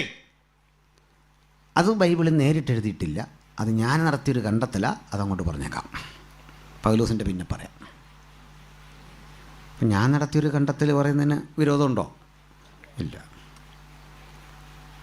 ഈ നസർ ബെയ്ത്ത് എന്നാണ് ഈ സ്ഥലത്തിൻ്റെ പേര്. നസർ ബെയ്ത്ത്. ശരിക്കും നമ്മൾ ഉപയോഗിക്കുന്ന പല ഉച്ചാരണവും തെറ്റാ. ബേദലഹേമല്ല, ബെയ്ത്ത് ലഖേം അതാ പറയണ്ടേ. പിന്നെ അങ്ങനെ അത്രയും ഈ വെപ്പുവല്ല് വെച്ചവരൊന്നും പറഞ്ഞ് വിഷമിക്കരുത്. ഉപദേശി ഇങ്ങനെ പറഞ്ഞുകൊണ്ട് ഞാൻ പറഞ്ഞാന്നൂറ് തവകടം ഉണ്ടാക്കലിൽ ബെയ്ത്ത് ലഖേം എന്നൊന്നും പറയണ്ട. പിന്നെ സായിപ്പിന് അത് വഴങ്ങാത്തതുകൊണ്ട് അവർ ബേദലഹേം എന്നങ്ങ് പറഞ്ഞു. ഇനി അത് പോട്ടെ. ബെയ്ത്ത് ലഖേർത്ത് ദ ഹൗസ് ഓഫ് ബ്രെഡ്. അതുപോലെ നസർ ബെയ്ത്ത് അർത്ഥം കൊമ്പിരിക്കുന്ന സ്ഥലം. കൊമ്പെന്ന് പറഞ്ഞാൽ ആട്ടിൻ കൊമ്പ്. മുമ്പേ പറഞ്ഞ പോലെ ആടെന്ന് പറഞ്ഞാൽ നമ്മളാ വളർത്തുന്ന എക്സ്റേ അല്ല കേട്ടോ, ആ സാധനമല്ല. ഇതിൻ്റെ കൊമ്പ് കണ്ടാലേ നടുങ്ങും. ഈ കൊമ്പ് തുരന്ന് അതിനുള്ളിലെ ഭാഗമൊക്കെ കളഞ്ഞ് അതിനകത്ത് ഇടിച്ചെടുത്ത തെളിവായ ഒലിവെണ്ണ പകർന്ന് വിശേഷ കൂട്ടുകൾ കുട്ടി അടച്ച് വർഷങ്ങൾ സൂക്ഷിച്ചു വെക്കുന്നൊരു പതിവുണ്ട്. അതുണ്ടാക്കുന്ന സ്ഥലമായിരുന്നു ഈ പറയപ്പെടുന്ന നസ്രത്ത്. ഈ ചുമ്മാ കൊടുക്കില്ല, വലിയ വിലയാണ്. എത്ര വില കൊടുത്താലും കിട്ടണമെന്നില്ല. പുരോഹിതൻ്റെ അപ്രൂവൽ ഉണ്ടെങ്കിലേ കിട്ടൂ. രാജാവിനെ, പുരോഹിതനെ ഒക്കെ അഭിഷേകം ചെയ്യാൻ ഇവിടെ നിന്ന് ഈ അഭിഷേക തൈലം നിറച്ച കൊമ്പ് കൊണ്ടുപോകുന്നത്. അങ്ങനെ നമ്മുടെ കക്ഷി ചോദിച്ചത്, നസ്രത്തിൽ നിന്ന് വല്ല നന്മയും വരുമോ? പുരോഹിതൻ്റെ ആജ്ഞ കിട്ടാതെ ഇതൊന്നും ഇവിടുന്ന് ചലിക്കുന്ന ഏർപ്പാടില്ലെങ്കിൽ നഥനയിൽ ചോദിക്കുക, വല്ല നന്മയും വരുമോ? ഉത്തരം പറയാൻ കഴിയാതിരുന്ന കക്ഷി പറഞ്ഞു, എനിക്കൊന്നും പറയാൻ അറിയത്തില്ല, വന്ന് കാണാൻ അറിയത്തില്ല. ഇത് പറഞ്ഞാൽ മതി. നമ്മളവിടെ കിടന്നങ്ങ് ഉരുളുക, അതും ഇതും വിളിച്ചു പറയുക. അങ്ങനെ പറഞ്ഞു, വന്നങ്ങ് കാണ്. അതിനാ ഞങ്ങൾ യോഗം വച്ചിരിക്കുന്ന, വന്നങ്ങ് അനുഭവിക്കുക. ഇത് വന്ന് ആസ്വദിക്കുക. നിങ്ങൾക്ക് വേണ്ടിയുള്ളതാ, ഉലകത്തിന് വേണ്ടിയുള്ളതാ. വല്ല നന്മയും വരുമോ എന്ന് ചോദിച്ചവനെ ഇതുവരെ കാണാത്ത വെളിപ്പാടിൻ്റെ വഴികളിലൂടെ സ്കാൻ ചെയ്ത് അവൻ്റെ ജീവിതത്തിൻ്റെ ആകത്തുകയെ അങ്ങോട്ട് വെളിപ്പെടുത്തിയപ്പോൾ അവൻ ചോദിക്കുക, എന്നെ എവിടെ വെച്ചറിയും? ഇത് ചെറിയൊരു ടിപ്പായിരുന്നു യേശു പറഞ്ഞു കൊടുത്തത്. ഞാൻ അപ്പുറത്തുള്ളതൊക്കെ അറിയാതെ ദാവീദ് പറഞ്ഞത്, ഞാൻ ഇരിക്കുന്നതും എഴുന്നേൽക്കുന്നതും നീ അറിയുന്നു. അല്പം കൂടെ കടത്തി പറയുക, ഞാൻ എൻ്റെ അമ്മയുടെ ഉദരത്തിൽ ഒരു സൈഗോട്ടായി രൂപപ്പെടുമ്പോഴേ പിണ്ഡാകാരമായിരുന്നപ്പോൾ നിന്റെ കണ്ണെന്നെ കണ്ടു. നിയമിക്കപ്പെട്ട നാളുകൾ ഒന്നുമില്ലാതിരുന്നപ്പോൾ എന്നെക്കുറിച്ചുള്ള ഓർമ്മകൾ നിന്റെ കുറിപ്പിൽ ഇങ്ങനെ എഴുതി സൂക്ഷിച്ചു. ആ കുറിപ്പിന്റെ വഴിത്താറിലൂടെ വളർന്ന നമ്മൾ ഇന്ന് ഈ പ്രായം വരെ എത്തിയതെങ്കിൽ ശത്രു കാണാതെ, ദുഷ്ടൻ തൊടാതെ നമുക്ക് പരിപാലനം നൽകുന്ന മഹാദൈവത്തിന്റെ കരുണയ്ക്ക് കീഴില നമ്മൾ ഇന്ന് വന്നിട്ടുള്ളേ. സ്തോത്രം. ഇത് ആ നസറത്തിൻ്റെ അടുത്ത ചരിത്രമെങ്കിൽ പൗലോസേ എന്തുകൊണ്ടവൻ നസറായൻ എന്നറിയപ്പെട്ട് പറയും? ബലമുള്ളതിനെ ലജ്ജിപ്പിക്കാൻ അവൻ ബലഹീനമായതിനെ തിരഞ്ഞെടുത്തു. ആ തിരഞ്ഞെടുപ്പിൻ്റെ ആനുകൂല്യം പറ്റിയ ഞാനിവിടെ വന്നത്, നിങ്ങളിവിടെ വന്നത്, ജനകോടികളിൽ സുവിശേഷം കേട്ടത്, കേട്ടുകൊണ്ടിരിക്കുന്നത് യോഗ്യതയല്ല. എല്ലാം അവിടുത്തെ കാരുണ്യം, കാരുണ്യം, കാരുണ്യം. യോഗ്യമല്ലാത്തത് ഞങ്ങളുടെ ജീവിതത്തിൽ നീ യോഗ്യത ഉള്ളതാക്കി തീർത്ത ദൈവപുത്രനാണ്. അതുകൊണ്ട് നസ്രായൻ എന്ന പേര് സ്വന്തം പേരിനോട് അവൻ ചേർത്തു. ഇനിയുണ്ട്. അവിടുന്ന് തൻ്റെ പ്രവൃത്തിക്ക് തിരഞ്ഞെടുത്തതെല്ലാം ഈ ഭൂപ്രദേശമാണ്, ഈ ഗലീലിയ. ഞാൻ ഇത്രയും നിങ്ങൾ ശാന്തമായി കേൾക്കുന്നത് കൊണ്ട് ഒരു ചരിത്രം കൂടെ ഒന്ന് ബോധ്യപ്പെടുത്താം. ചരിത്രം വിരസമല്ലല്ലോ അല്ലേ? അത് ബൈബിളിൽ നിന്ന് തന്നെ വായിച്ച് കേൾപ്പിക്കാം. അപ്പോൾ അത് ശരിയാവും. എന്തു പറയുന്നു? അപ്പോൾ കുഞ്ഞെ അതൊന്ന് വായിച്ചേ. നല്ല വായനയാണ്. ആ കുഞ്ഞെവിടെ ഇരുന്ന് വായിക്കുന്ന അറിയത്തില്ല. ഞാൻ കുറച്ചുപേരായിട്ട് നോക്കാം. കടുംതൂക്കളുടെ മറവിൽ മറഞ്ഞിരിക്കുന്ന പ്രാവേ ഒന്ന് വായിച്ചു പെട്ടെന്ന് വായിച്ചു. റെഫറൻസ് പറഞ്ഞിരുന്നു, അഡ്വാൻസായിട്ട് പറഞ്ഞു. 1 രാജ 9:10 മുതൽ.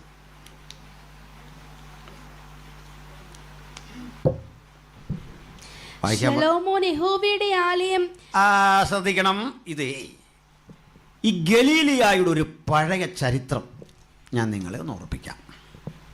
ശലോമോൻ്റെ കാലത്ത് ഈ ഗലീലിയയ്ക്ക് എന്തു പറ്റി? അതായത് നമ്മുടെ കർത്താവായ യേശുക്രിസ്തുവിന് 950 സംവത്സരം 920 വർഷങ്ങൾക്ക് മുമ്പ് എന്തു സംഭവിച്ചു? വായിച്ചേ. ശലോമോൻ യഹോവയുടെ ആലയം, രാജധാനി എന്നീ 2 ഭവനവും 20 സംവത്സരം കൊണ്ട് പണിത ശേഷം. നിനക്ക് ശലോമോൻ ദൈവത്തിൻ്റെ ആലയവും സ്വന്തം വീടും കൂടെ എന്തിനാണെന്നറിയണ്ടേ? സിമെൻറ്റും കട്ടയൊക്കെ ഒരേ കണക്കിലെടുക്കാവുന്നു, പള്ളിക്കുള്ളതും വീടിനുള്ളതും. കണ്ടോ? അതിൻ്റെ കാരണം വേറൊന്നുമല്ല, അയാൾ ജ്ഞാനിയായിരുന്നു. ഇനി ബാക്കി വായിച്ചു. പണിത ശേഷം സോർ രാജാവായ ഹീരാം. ഇങ്ങനെ മറക്കരുത്, സോർ എന്ന് ടൈർ എന്ന് വിളിക്കുന്ന രാജ്യം. ആ രാജ്യം അന്ന് ഭരിച്ച രാജാവിൻ്റെ പേരാണ് ഹീരാം. ഈ സോർ പൊതുവെ സമ്പന്നമാണ്. ബൈബിളിൽ എവിടെ നോക്കിയാലും സോറിനെ പറ്റി പറയുന്നിടത്ത് പത്മരാഗക്കല്ലുകളും പവിഴമുത്തുകളും സ്വർണ്ണനിർമ്മിതങ്ങളായ വസ്തുക്കളും ഒക്കെ കൊണ്ട് നിറഞ്ഞിരിക്കും. മനുഷ്യപുത്ര, നീ സോർ പ്രഭുവിനെക്കുറിച്ചൊരു വിലാപം കഴിച്ച് അവനെക്കുറിച്ച് പറയേണ്ടതെന്തെന്നാൽ, അവിടെ പറഞ്ഞിട്ട് നമ്മുടെ ഈ ലൂസിഫറിൻ്റെ നിർമ്മിതിയെപ്പറ്റി പറയുന്നുണ്ട്. താമ്രമണി, പീതരത്നം, മാണിക്യം, മരതകം, വൈഡൂര്യം, സകലവിധ രത്നങ്ങളും ഈ നാടിനെക്കുറിച്ച് പറയുന്നിടത്ത് വരും. സമ്പന്നമാണ്. ഇനി നമുക്കിത് പരിചയമുള്ളൊരു വേദഭാഗമുണ്ട്, 45 സങ്കീർത്തനം. അവിടെ എന്താ പറയുന്നത്?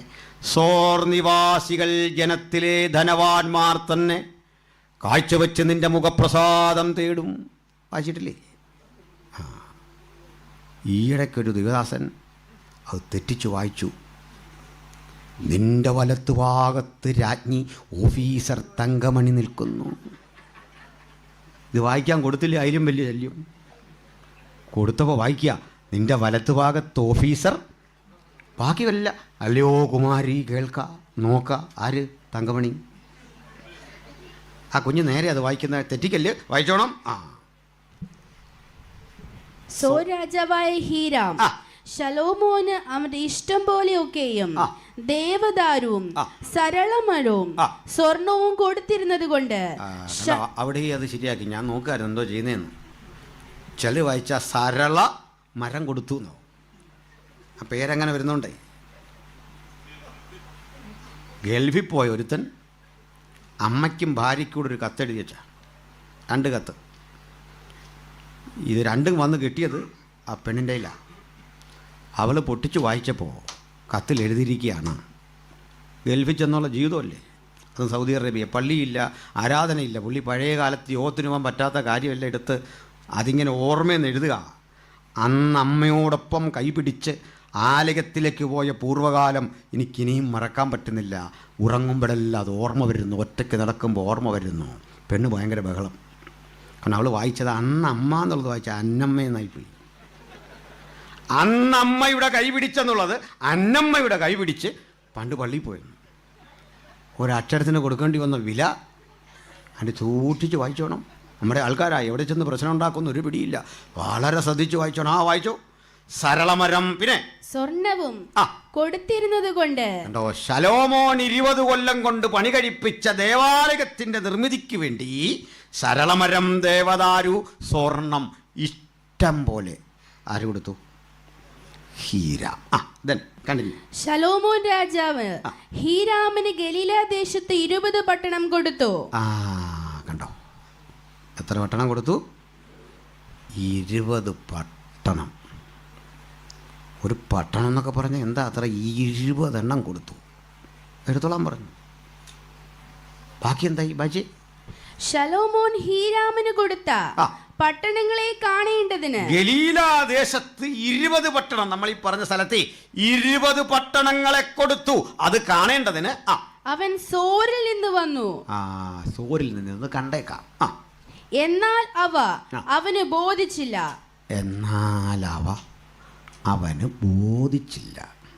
എന്തായിരിക്കും കാര്യം?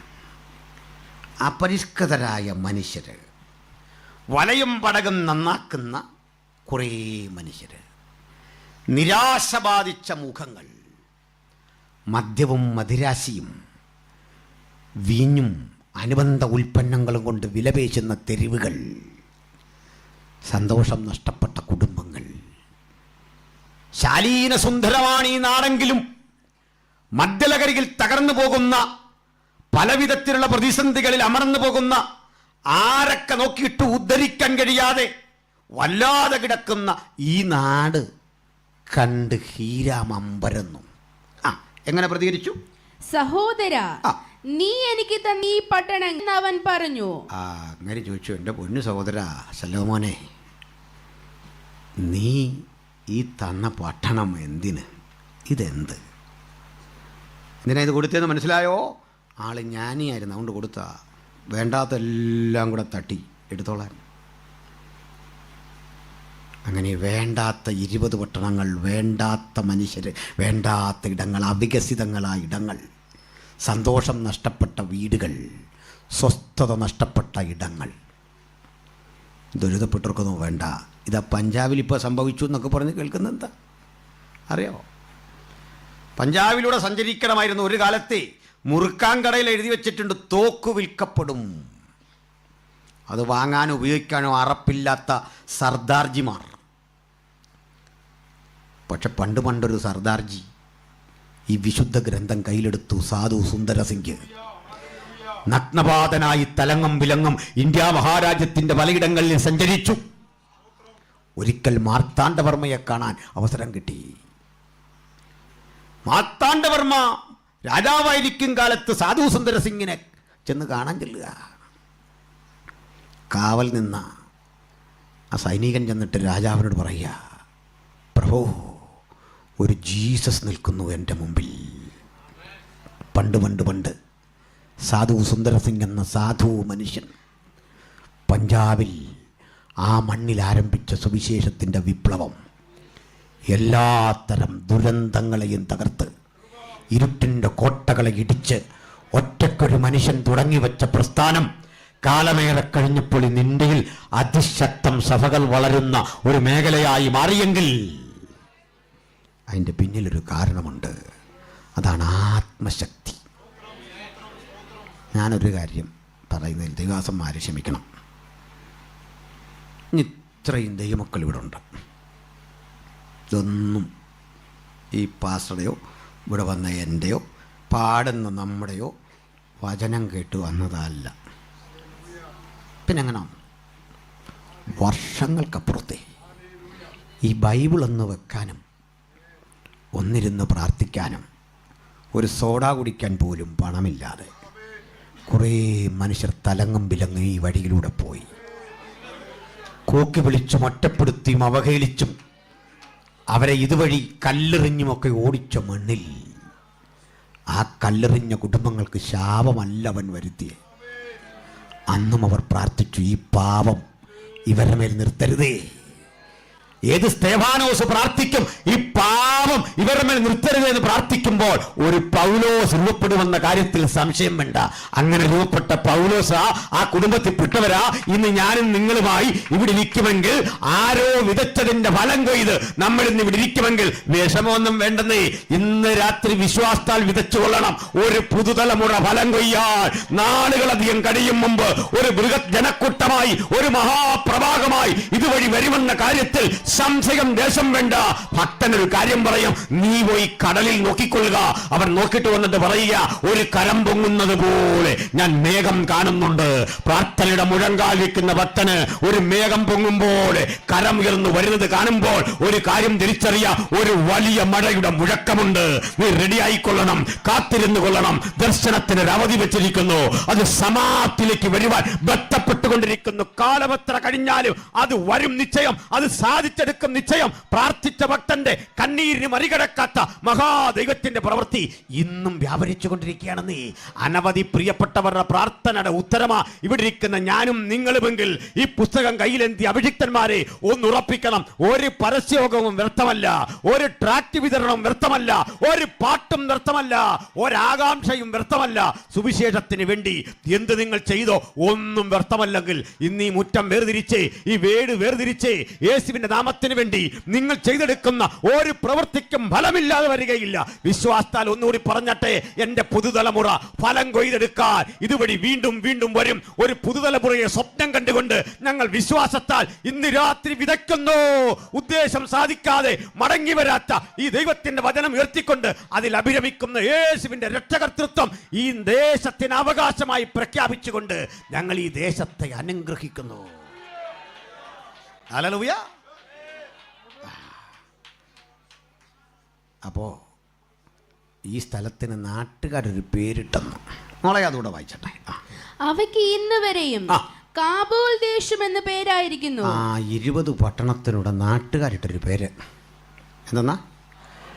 ദ ലാൻഡ് ഓഫ് ഡാർക്ക്നെസ്, ഇരുട്ടിൻ്റെ ദേശം, അജ്ഞതയുടെ ദേശം. ഈ പേര് കിട്ടി നാട് എത്ര നാൾ കിടന്നറിയണ്ടേ? 1000 ആണ്ട്, 920 പരം വർഷം. ഒരു സഹസ്രാബ്ദം മുഴുവൻ നാടറിയപ്പെട്ടു ഇരുട്ടിൻ്റെ ദേശം.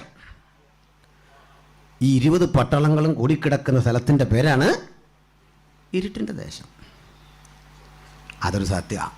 ഞാനതിൽ ചില 1-2 സ്ഥലങ്ങളൊന്ന് പറഞ്ഞു പോകാം. നിങ്ങൾക്ക് പരിചയമുള്ള സ്ഥലമുണ്ട്, കപ്പർനഹൂം. നമ്മുടെ മലയാളം ബൈബിളിൽ കഫർനഹൂം എന്ന കിടപ്പുണ്ട്. ശരി പ്രയോഗം കപ്പർനഹൂം. ഇപ്പോൾ അത് തെറ്റിയെന്നോർത്ത് കുഴപ്പമൊന്നുമില്ല, നമ്മുടെ നിത്യതയൊന്നും ബാധിക്കാൻ പോകുന്നില്ല. കപ്പർനഹൂം എന്ന വാക്കിൻ്റെ അർത്ഥം നഹൂമിൻ്റെ പട്ടണം. നഹൂമിനെ ഓർമ്മയുണ്ടോ? നമ്മുടെ പ്രവാചകൻ. അധികം പേര് ഓർക്കത്തില്ല. എൻ്റെ കാരണം വളരെ ചെറിയൊരു പുസ്തകമാണ്. എന്തിനാ അദ്ദേഹം എഴുതിയെന്ന് പോലും ഞാൻ പലപ്പോഴും ആലോചിച്ചിട്ടുണ്ട്. സ്തോത്രം. ഈ പ്രവാചകനൊരു പ്രശ്നമുണ്ട്. ഇരമ്യാവാണെങ്കിൽ കരയുന്ന പ്രവാചകൻ, ഏലിയാവാണെങ്കിൽ തീഷ്ണതയുള്ള പ്രവാചകൻ, ഇങ്ങനെയൊക്കെ പേരുണ്ടെങ്കിലും ഈ നഹൂമിനെ അറിയപ്പെടുന്നത് ശാപത്തിൻ്റെ പ്രവാചകൻ. ഉദാഹരണം നിങ്ങൾ പറയാ, കുഞ്ഞേ എൻജിനീയറിങ്ങിന് അഡ്മിഷന് പേപ്പറിൽ അയച്ചിരിക്കുക, ഒന്ന് പ്രാർത്ഥിക്കണേ. വേണ്ട, അത് കിട്ടാൻ പോകുന്നില്ല, പോകോ. അച്ഛനേ ICUവില്ല, ഇന്ന് കാണുമ്പോൾ ഒരു വിടുതലുണ്ട്, പ്രാർത്ഥിക്കണേ. ഒരാവശ്യമില്ല, പെട്ടെന്ന് ഫ്യൂണറിനുള്ള പരിപാടി ചെയ്തു, പോകോ. അപ്പം അടുത്ത ദിവസം തന്നെ ടിക്കറ്റ് ഓക്കെ ആകുമെന്നാണ് പറഞ്ഞിരിക്കുന്നത്. ഇല്ല, കിട്ടത്തില്ല. ഇതായിരുന്നു നഹൂം. അപ്പോൾ എനിക്കിന്ന് അങ്ങനെ അത് വായിച്ചപ്പെടാൻ, കാര്യം പഠിച്ചപ്പെടാൻ മനസ്സിലായത് ഇയാളുടെ ഈ പുസ്തകം ഇത്രയും ചെറുതാകാൻ കാരണം ഇത് തന്നെയാണ്. പ്രോഗ്രാമില്ല, ആര് വിളിക്കാനാ? ഇദ്ദേഹത്തിൻ്റെ പട്ടണമാണ് കഫർനഹൂം. കുറേ അങ്ങോട്ട് മാറിയൊരു സ്ഥലമുണ്ട്, നയീൻ. അവിടെ ഒരു പാവം വിധവ, ഭർത്താവ് മരിച്ചു, ഒരു മോനുണ്ടായിരുന്നു, അവൻ അടുത്ത കാലത്ത് മരിച്ചു. അവിടെ മുഴുവൻ കണ്ണീരും വിലാപവും. ഇനിയും കുറേ അങ്ങോട്ട് മാറിയൊരു സ്ഥലമുണ്ട്, ചരിത്ര പ്രസിദ്ധമായ കാന. അവിടെ ഒരുത്തൻ്റെ കല്യാണമാണ്. ഭക്ഷണം തീർന്ന് പോട്ടെ, കൈ കഴുകാൻ വെള്ളം പോലും ഇല്ല, അത്രയും ദരിദ്രാവസ്ഥ. 20 പട്ടണങ്ങളെ നിങ്ങൾ നോക്കിയാൽ ആകെപ്പാടെ പ്രശ്നമാണ്. നമുക്കൊക്കെ സ്ഥലം മാറ്റം വെച്ചാൽ നമ്മൾ പോകില്ലാന്നേ, നമ്മൾ പിന്നെ ഇങ്ങനെ കറങ്ങിത്തിരിഞ്ഞ് അവിടെ നിൽക്കും. മനസ്സിലായോ നമ്മുടെ ഒരവസ്ഥ? ദേവാസന്മാരെ ക്ഷമിക്കണം. ചിലപ്പോഴൊക്കെ നമ്മൾ ആവശ്യപ്പെടാറുണ്ടല്ലോ, ഈ 3 പേരുള്ള ചർച്ചിലേക്ക് എന്നെ വിട്ടു, ഞാൻ എന്ത് ചെയ്യും?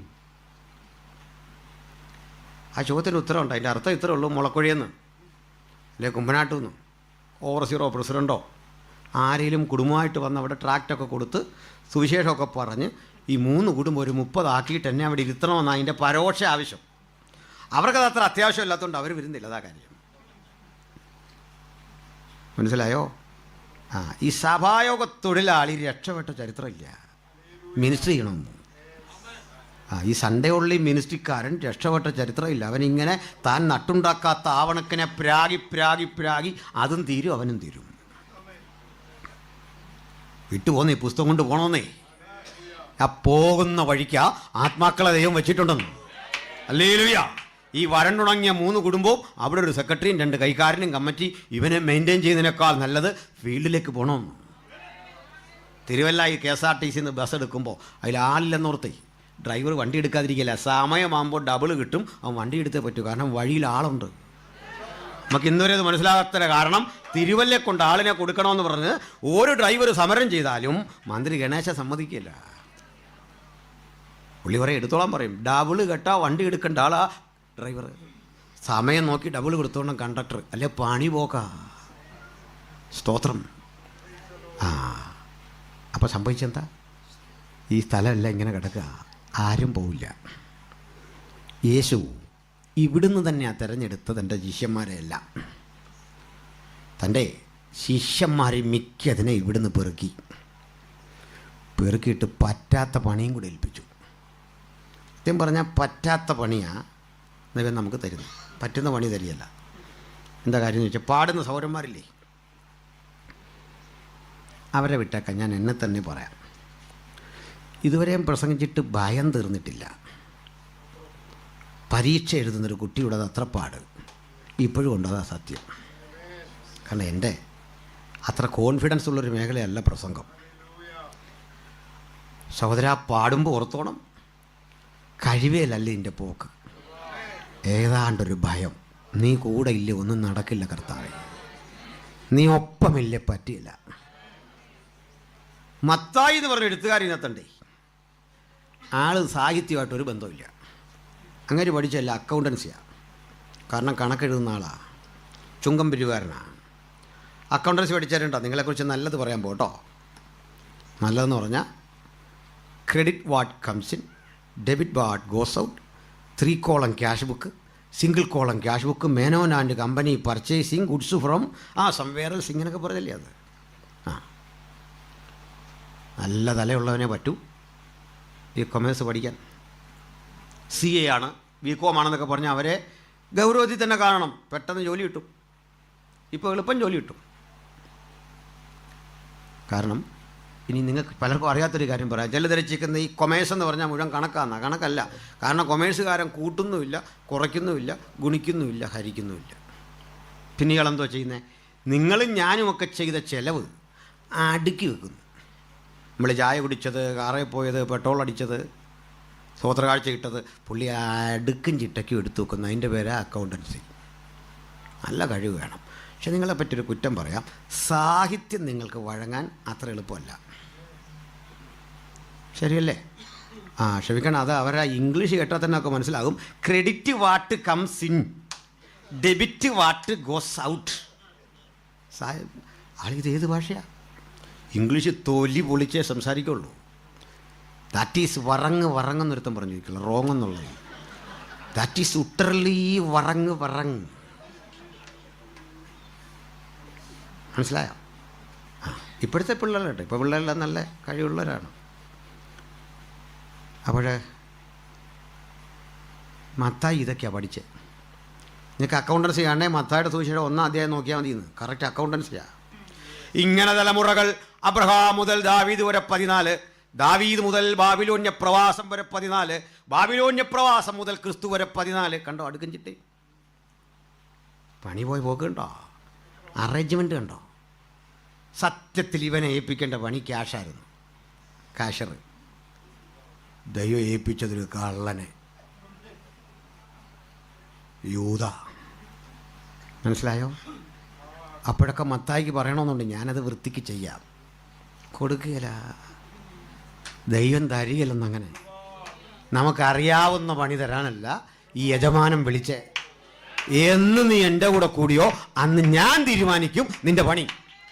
അല്ലെങ്കിൽ നിനക്ക് ഇടയ്ക്കിടയ്ക്ക് തോന്നും ഇതെൻ്റെ കഴിവ് കൊണ്ടാ ഇതൊക്കെ ഓടുന്നത്. ഞാൻ പണ്ടേ പരിശീലനമുള്ള ആളാ, ഞാൻ എക്സ്പെർട്ടായെന്ന് തോന്നാതിരിക്കാൻ, ഒരു ജഡവും പ്രശംസിക്കാതിരിക്കാൻ, പുരോഹിതനകത്തെ പ്രാകാരത്തിൽ ശുശ്രൂഷിക്കുമ്പോൾ ശണവസ്ത്രം ധരിക്കരുത് എന്നറിയണ്ടേ? അങ്ങനെ വിചാരിക്കും ഈ ശണവസ്ത്രമെല്ലാം ധരിച്ച് പുറത്തോട്ട് വന്ന് ഇങ്ങനെ വിശറിയെടുത്ത് വീശിട്ട് പറയും, പാവപ്പെട്ടവനെ അകത്തുനിന്ന് വീർത്ത കൊണ്ടാ നിൻ്റെയൊക്കെ പാവം തീർന്ന്, ഇസ്രായേലെ മര്യാദയ്ക്ക് പൊക്കണമെന്ന്. ചിലവാകത്തില്ല ഇവിടെ. മനസ്സിലായോ? നീ വീർത്തിട്ടല്ല, നീ പഠിച്ചിട്ടല്ല, നിന്റെ അനുഭവമല്ല. എൻ്റെ കൃപ ബലഹീനതയിൽ തികഞ്ഞു വരുന്ന ആ കൃപയാ സകലത്തിനും ആധാരം. എന്തിനാ യൂദായ്ക്ക് ഏൽപ്പിച്ചെന്നറിയണ്ടേ?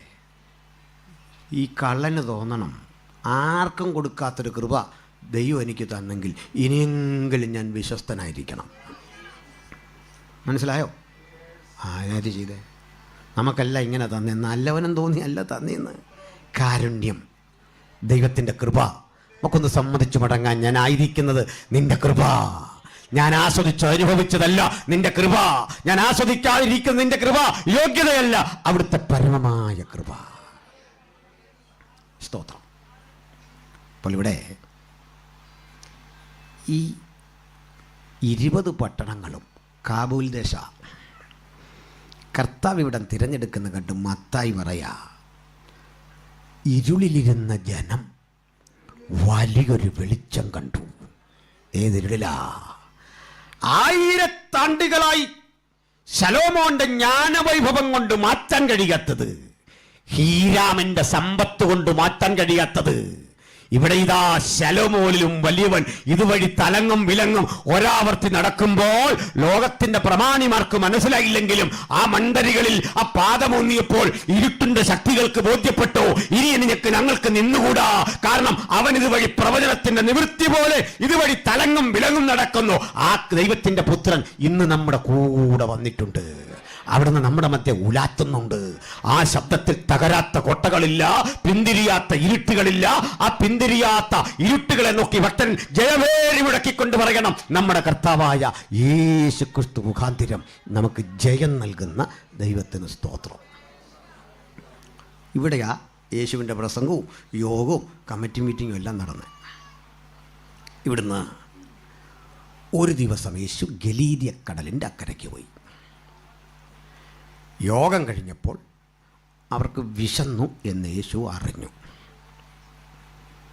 കർത്താവ് പറഞ്ഞു, അവർക്ക് ഭക്ഷണം കൊടുക്കണമല്ലോ. എങ്ങനെയാ? ഫിലിപ്പോസ് അവിടെ വന്നു. അദ്ദേഹം പറഞ്ഞു, നമ്മുടെ കയ്യിൽ 200 നാണയമുണ്ട്. 200 നാണയം.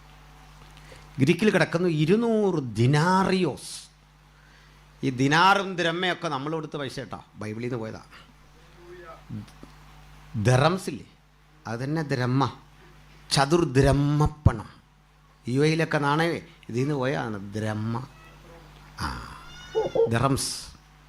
200 നാണയം ഒരു പുരുഷൻ്റെ ഒരു വർഷത്തെ കൂലിയാണ്. അത് തെളിവ് തന്നേക്കാം. ഉത്തമീതി പറയാം അവസാന അധ്യായത്തിലെ, ശലോമോനു ബാൽഹമോനിൽ ഒരു മുന്തിരിത്തോട്ടമുണ്ടായിരുന്നു. ശലോമോനെ ഓരോരുത്തരും പാട്ടമായി 1000 നാണയം കൊടുക്കണം. ശലോമോനെ, നിനക്ക് 1000 ഫലം കാക്കുന്ന തൊഴിലാളിക്ക് 200 ഇരിക്കട്ടെ. ഒരാണ്ടിലെ കൂലി 200 നാണയം. 12 മാസത്തെ കൂലി, ഒരുത്തൻ്റെ 12 മാസത്തെ കൂലി 200 നാണയം. അത് തിരിച്ച് കൺവെർട്ട് ചെയ്യാം. 12 അപ്പോസ്തലന്മാരുടെ 1 മാസത്തെ കൂലി.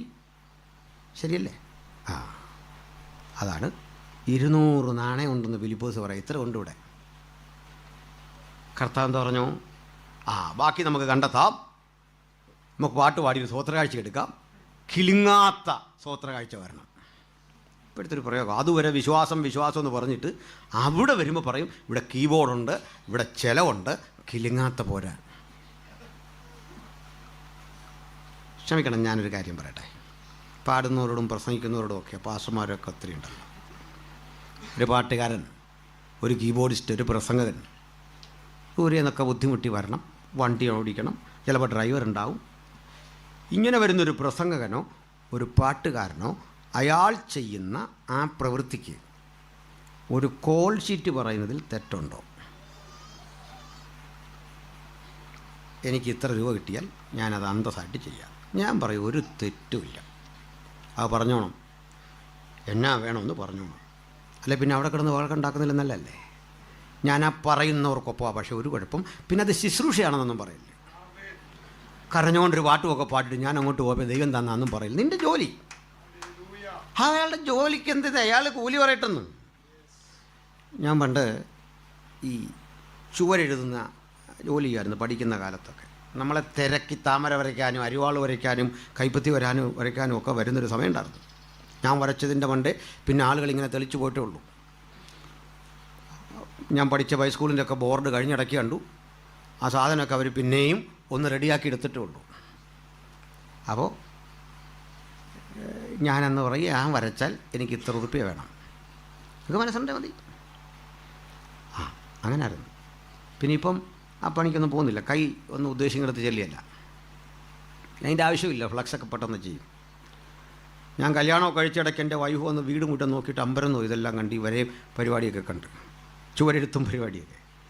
അപ്പോൾ പറഞ്ഞെന്തിനാണെന്നറിയണ്ടേ, ഒരാളുടെ തൊഴിലിന് അയാൾ അർഹിക്കുന്ന കൂലി അയാൾ ആ ഡിമാൻഡ് തീരുമാനിക്കുന്നത്. വക്കീലിൻ്റെ ഫീസ് വക്കീലാണ് തീരുമാനിക്കുന്നത്, ഡോക്ടറുടെ ഫീസ് ഡോക്ടർ തീരുമാനിക്കുന്നത്. നിങ്ങൾ ടാലൻറ്റഡ് ആയൊരു സെലിബ്രിറ്റിയാണോ, you can decide, no problem. പിന്നെ കരഞ്ഞു പിഴിഞ്ഞ് സാക്ഷിയൊന്നും പറയരുത്, അതേ ഉള്ളൂ. ഭർത്താവിന് വേണ്ടി പാടി, ഞാൻ ലോകത്തിന് വേണ്ടി പാടുന്നില്ല, ഞാൻ ഗാനമേളയ്ക്ക് പോകത്തില്ല. നീ ഇവിടെ വന്നിട്ട് എന്താ ഗുണം? മനസ്സിലായോ? കാര്യം മനസ്സിലായോ? ആ, സ്തോത്രം. ഓരോ അവസരവും ഒരുപക്ഷെ അത് അവസാന ചാൻസ് അല്ലെന്ന് ആര് കണ്ടു?